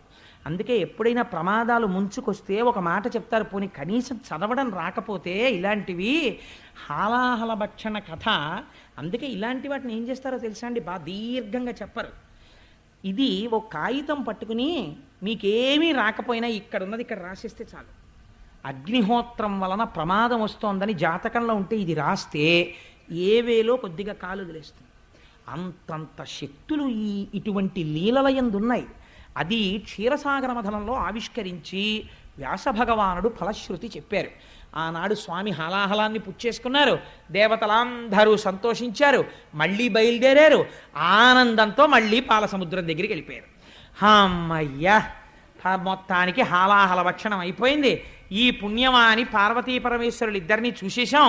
చిత్రం ఏమిటో తెలుసా అండి, అగ్రపూజ అని ముందు పెద్దవాడికి నమస్కారం చేసి అప్పుడు మొదలు పెడతారు ఏ పూజ అయినా, తప్ప మామూలుగా మొదలు పెట్టకూడదు. ఒక పెద్ద ఆయన్ని ఎవరినో పిలిచి ఆయనకు నమస్కారం పెట్టి మొదలెడతారు. మొదలెడితే ఏమవుతుందో తెలుసా అండి, విఘ్నం రాదు. ఆయన ఒక ఆశీర్వచనం చేస్తాడు, ఆ ఆశీర్వచన బలం కాపాడేస్తుంది. కాబట్టి అందుకే పెళ్లిలో అంతమంది పెద్దలకి నమస్కారం పెట్టిస్తారు. అది జీవన యాత్ర. అన్నాళ్ళు కలిసి ఉండాలి, పెద్దలకి నమస్కారాలు పెట్టి అక్షతలు వేయిస్తారు. కానీ ఇవాళ మన దౌర్భాగ్యం ఏమైపోయిందంటే వాడు బూట్లు వేసుకుని నమస్కారం పెడతాడు, యువతల వాడు ఆశీర్వచనం ఎలా చేస్తాడు? కాబట్టి ఏదో పాపం పోన్లే, వీడి అజ్ఞానము క్షమించబడుగాక అని అక్షత ఇయ్యాలి తప్ప ఆశీర్వచనం చేయడం ఎలా కుదురుతుంది? చెప్పులు వేసుకుని నమస్కారం పెట్టేవాడికి ఆశీర్వచనం ఏమిటి? బూట్లు వేసుకుని నమస్కారం పెట్టేవాడికి. అందుకని వాడికి ఆశీర్వచనం చేయడం కుదరదు. వాడు అహంకారంతో ఉన్నాడు. నువ్వు మహాత్యాగి అయితే ఏమో, అయితే కనీస మర్యాద ఏది, కనీస సంస్కారం ఏది? మర్యాద నేర్చుకోవాలి, ప్రయత్నపూర్వకంగా సంస్కారం నేర్చుకోవాలి. ఇది నిన్ను కాపాడేది. కాబట్టి వీళ్ళు మళ్ళీ శ్రీమన్నారాయణుడు చెప్పాడు కదా, మనందరికీ కూడా ముందు హాలాహలం వస్తుంది, బెంగ పెట్టుకోవద్దు, మనం మళ్ళీ వెళ్ళి క్షీరసాగరాన్ని మధించాలన్నాడు. అందుకని అందరూ బయలుదేరి ఇప్పుడు మళ్ళీ వాసుకుని చుట్టి మళ్ళీ క్షీరసాగర మదనం మొదలుపెట్టారు. మొదలుపెట్టి ఉత్సాహంగా, ప్రమాదం వెళ్ళిపోయింది కదా, ఇంకా హాలాహలం వచ్చేసింది, ఇంకా ఏవో వస్తువులు వస్తాయన్నాడు ఆయన. ఓ మాట చెప్పాడు, హాలాహలం వచ్చినప్పుడు భయపడకండి, మళ్ళీ చెప్పండి, కానీ మంచి మంచి వస్తువులు వస్తాయి రే, కానీ వాటి మీద దృష్టి పెట్టుకోకండి అన్నాడు. అవి ఏమిటో చూడాలనుంది, ఇవేమిటో చాలా మంచివి మన దృష్టి లాగేస్తాయన్నాడు, కానీ అడగద్దన్నాడు. కానీ అసలు అవి ఏమిటో చూద్దాం, ఒక్కొక్కటి వస్తాయని సంతోషంగా తిప్పేస్తున్నారు పాలసముద్రం వంక చూస్తూ. హలాహలం రావడం చూశారు కదా, కాబట్టి ఇప్పుడు కూడా అలాగే వస్తుంది అక్కడి నుంచి అని తిప్పుతున్నారు.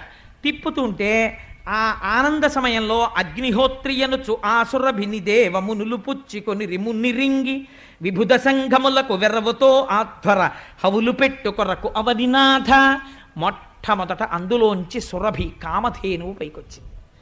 ఆ పైకి వచ్చేటప్పుడు మొట్టమొదట వీపు, కొమ్ములు, తల, పృష్ఠభాగం, ఆ అందమైనటువంటి శరీరం, దాని 4 పాదములు, తోక, ఆ కన్నులు, ఆ ముట్టె, ఆ తల కనపడేటట్టుగా కామధేను వచ్చి నిలబడింది.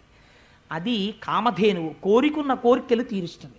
అందరూ నిలబడి నమస్కారం చేశారు ఆ కామధేనువుకి. ఇది విన్నంత మాత్రం చేత శక్తివంతం.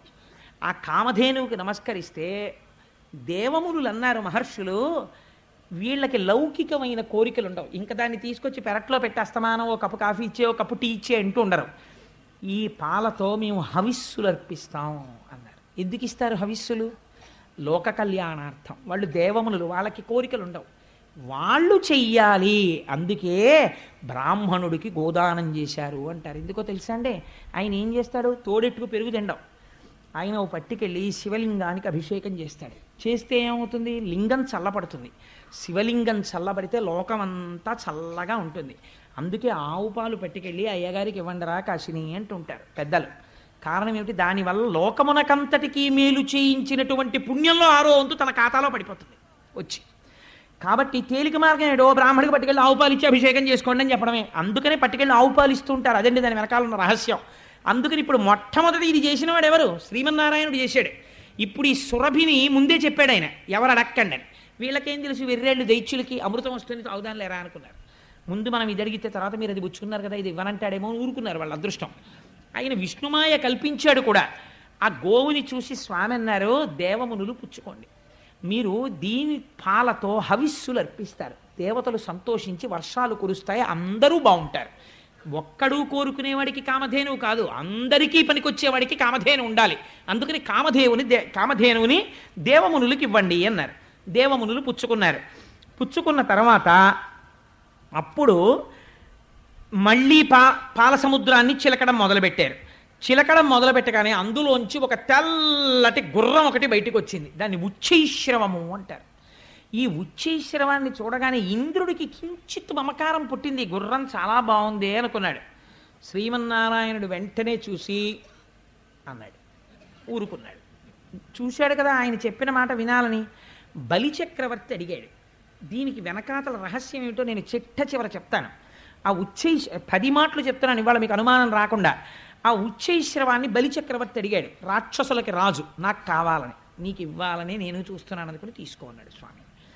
అది సచ్చంద్ర పాండురంబై ఉచ్చైశ్రవమనగ దురగ మొగిజనీయించన్ పుచ్చుకుని బలిదైచుండిచ్చకొనండయ్య ఇంద్రుడీశ్వర శిక్షన్.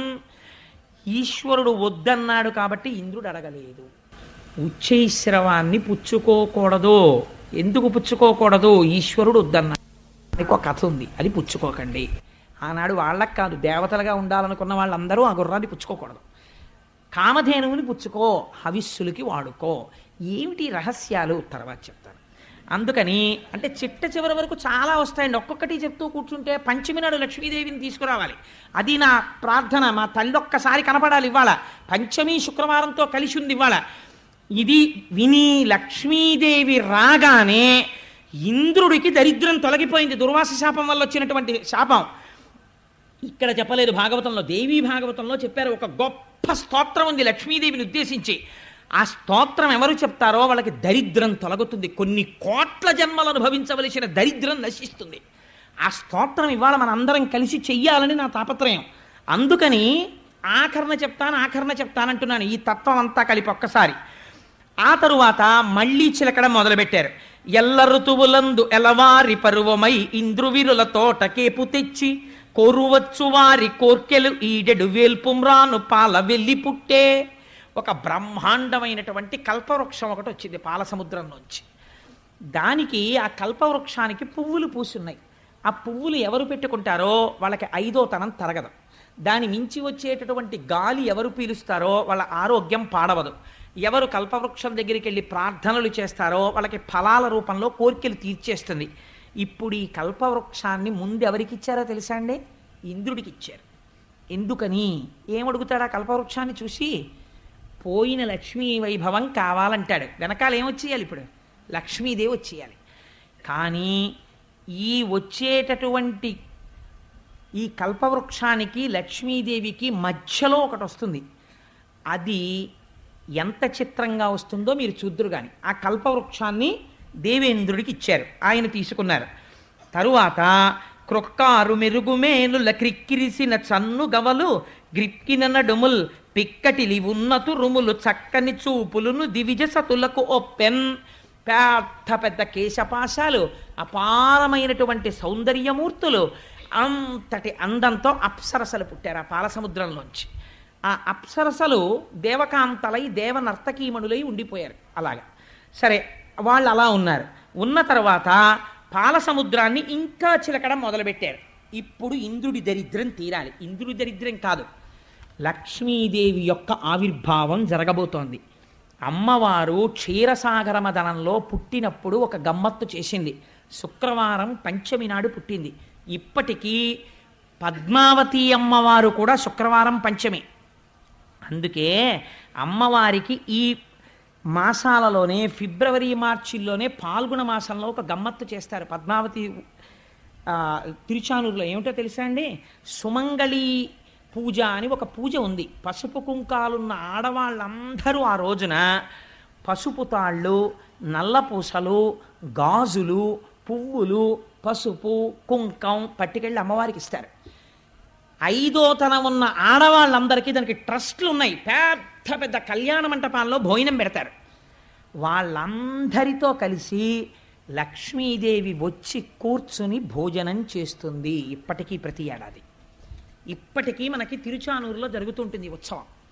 అందుచేతనే అమ్మవారి ఆవిర్భావం జరిగి రేపు కళ్యాణం జరిగిన తర్వాత కాకినాడ పట్టణంలో ఉన్న సువాసినులందరూ కొన్ని కోట్ల జన్మలు అలా పసుపు కుంకాలతో ఐశ్వర్యంతో ఉండి కుటుంబాలని రక్షించుకుని వాళ్ళు ధర్మ మార్గంలో భర్తలు ప్రవర్తించేటట్టు చూడాలనే లక్ష్మీ పూజ ఆదివారం పెట్టుకున్నాం.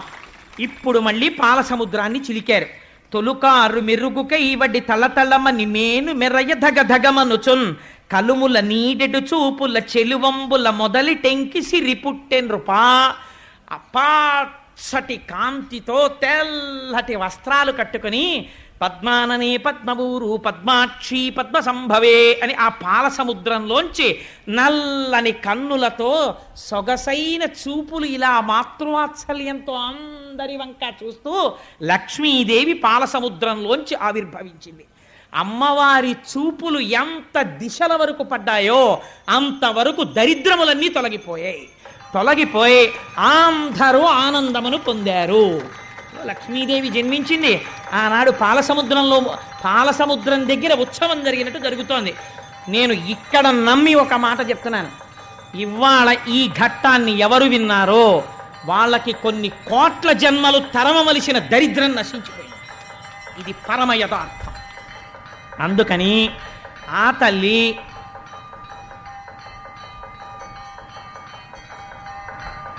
ఒక్కసారి మీ అందరూ కూడా మానసికంగా అదిగో అక్కడ ఆ నీరాజనాన్ని తీసుకోండి. ఒక్కసారి అది కళ్ళకద్దుకుని నమస్కారం చేసుకోండి. స్వామి త్రిమూర్త్యాత్మకమై దత్తాత్రేయుడై ఉన్నాడు. చక్కటి జేగంటలు మోగే ఈ దేవాలయంలోను. అటువంటి పరమ పవిత్రమైనటువంటి లక్ష్మీదేవి యొక్క ఆవిర్భావము జరిగింది. ఇంకా దేవేంద్రుడికి దరిద్రం ఏమిటండి? అందుకే పోతన గారు ప్రారంభిస్తూనే లక్ష్మీ ఆవిర్భావాన్ని ఎంత గొప్ప మాట వేశారో చూడండి. కలుముల నీడెడు చూపుల అమ్మవారి చూపుల్లోంచి ఐశ్వర్యం వస్తుంది. అందుకే ఆదివారం నాడు కనకధారా స్తోత్రాన్ని అనుసంధానం చేస్తున్నాం. శంకరాచార్య స్వామి వారి దేవాలయ నిర్మాణం జరిగినప్పుడు అందరికీ కూడా కొన్ని వేల ప్రతులు ముద్ర వేసి పంచిపెట్టారు సత్యనారాయణ రెడ్డి గారు. ఎవరైనా కనకధారా స్తోత్రం లేని వాళ్ళు ఉంటే ఈ రేపట్లోనే జెరాక్స్ చేయించుకుని తెచ్చుకోండి. అమ్మవారి చూపుల గురించి శంకరాచార్యుల వారు ఎంత వర్ణన చేశారో కనకధారలో. ఆ రోజున లక్ష్మీ పూజ చెయ్యగానే అందరం కలిసి కనకధారా స్తోత్రం చేద్దాం ఫలితాన్ని పొందడం కోసమని.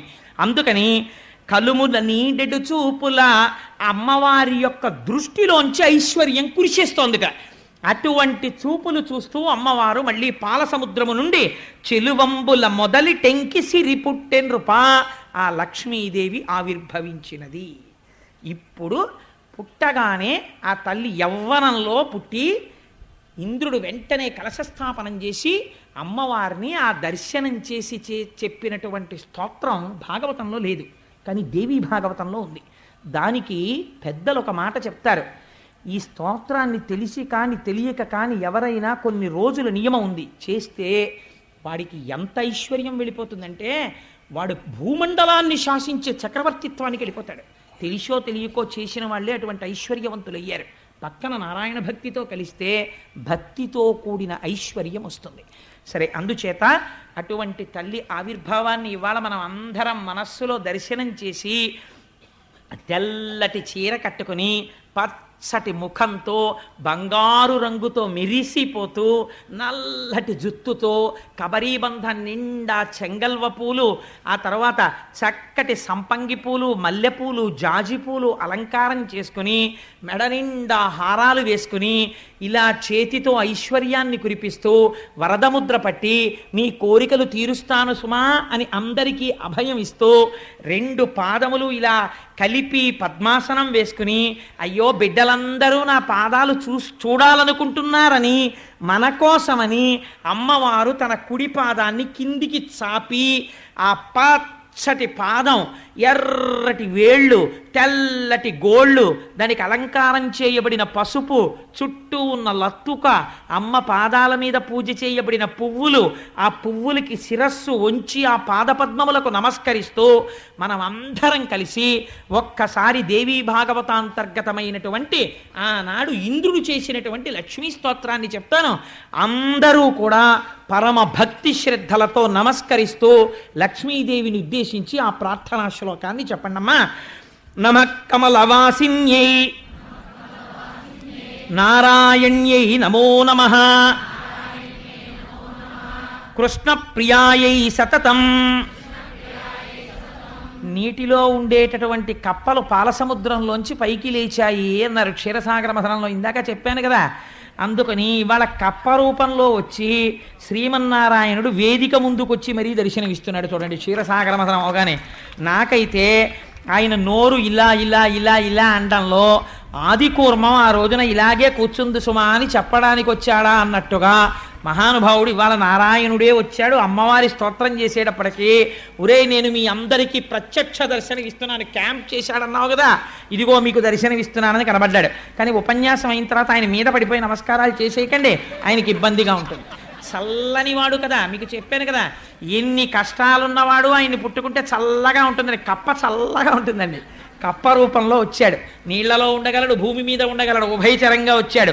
నా స్వామి దర్శనంగానే నేను భావించి నమస్కరిస్తూ నమః కమలవాసిన్యై నారాయణ్యై నమో నమః కృష్ణప్రియాయై సతతం మహాలక్ష్మీ నమో నమః పద్మపత్రేక్షణాయై చ పద్మాస్యాయై నమో నమః పద్మాసనాయై పద్మిన్యై వైష్ణవ్యై చ నమో నమః సర్వసంపత్స్వరూపిణ్యై సర్వాధారాయై నమో నమః హరిభక్తి ప్రదాత్రీ చ హర్షదాత్రై నమో నమః కృష్ణవక్షస్థితాయై చ కృష్ణేశాయై నమో నమః చంద్రశోభాస్వరూపాయై రత్నపద్మే చ శోభనే సంపత్వధిష్టాతృదేవ్యై సంపత్వధిష్టాతృదేవ్యై అంటే సంపత్తికి అధిష్టానమైనటువంటి దేవత, ఐశ్వర్యమునివ్వగలిగినది. సంపత్ అధిష్టాతృదేవ్యై మహాదేవ్యై నమో నమః. నమో బుద్ధిస్వరూపాయై బుద్ధిదాయ్యై నమో నమః. యథా మాతస్తనాంధానాం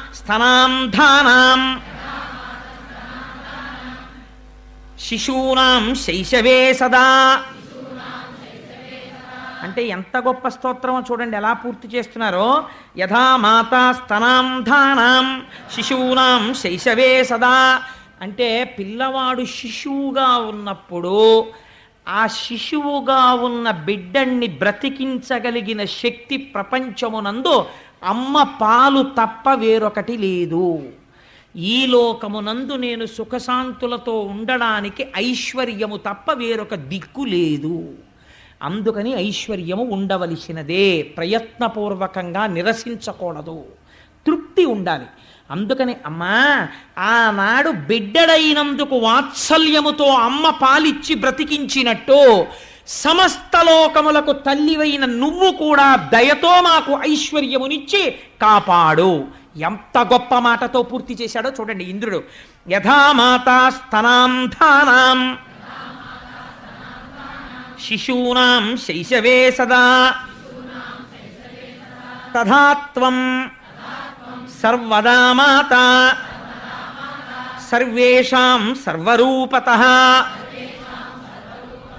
అలా అమ్మా మమ్మల్ని అందరినీ నువ్వు కాపాడి రక్షించు. అమ్మ స్తోత్రంలో ఒక గమ్మత్తుంది, మీరు గమనించారో లేదో. ఆ తల్లి ఏమి చెయ్యగలదో అంటే నారాయణ్యై నమో నమః. అటువంటి తల్లి మనకి హరిభక్తి ప్రదాత్రై చ హర్షదాత్రై నమో నమః.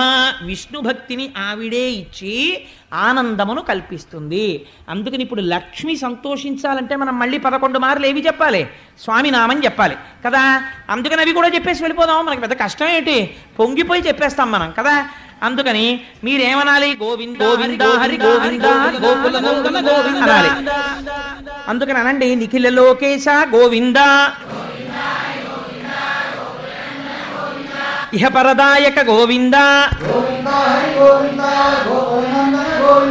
పరమదయాళో గోవింద గోవింద హరి గోవింద గోకుల నందన గోవింద తిరుమలవాస గోవింద గోవింద హరి గోవింద గోకుల నందన గోవింద శ్రీనివాస శ్రీ గోవింద గోవింద హరి గోవింద గోకుల నందన గోవింద శ్రీ వెంకటేశ గోవింద గోవింద హరి గోవింద గోకుల నందన గోవింద ఆనందరూప గోవింద గోవింద హరి గోవింద గోకుల నందన గోవింద కష్ట నివారణ గోవింద గోవింద హరి గోవింద గోకుల నందన గోవింద శిష్ట పరిపాలక గోవింద గోవింద హరి గోవింద గోకుల నందన గోవింద దురిత నివారణ గోవింద గోవింద హరి గోవింద గోకుల నందన గోవింద పాప విమోచన గోవింద గోవింద హరి గోవింద గోకుల నందన గోవింద పుండరీకాక్ష గోవింద గోవింద హరి గోవింద గోకుల నందన గోవింద వజ్రమకుటధర గోవింద గోవింద హరి గోవింద గోకుల నందన గోవింద గోవర్ధనోద్ధార గోవింద గోవింద హరి గోవింద గోకుల నందన గోవింద లక్ష్మీ వల్లభ గోవింద గోవింద హరి గోవింద గోకుల నందన గోవింద. మా రేపటి రోజు శనివారం, రేపటి రోజు కోసమే రిజర్వ్ చేశాను అసలు ఆర్తిపడి. రేపు లక్ష్మీ కళ్యాణం, అమ్మవారు శ్రీమన్నారాయణుణ్ణి రేపు కళ్యాణం చేసుకుంటుంది. కమనీయమైనటువంటి ఘట్టం. రేపటి రోజున దాన్ని విజ్ఞాపన చేసేటటువంటి అదృష్టాన్ని స్వామి నాకు కటాక్షించుగాక. సర్వం శ్రీ ఉమామహేశ్వర పరబ్రహ్మార్పణమస్తు. స్వస్తి.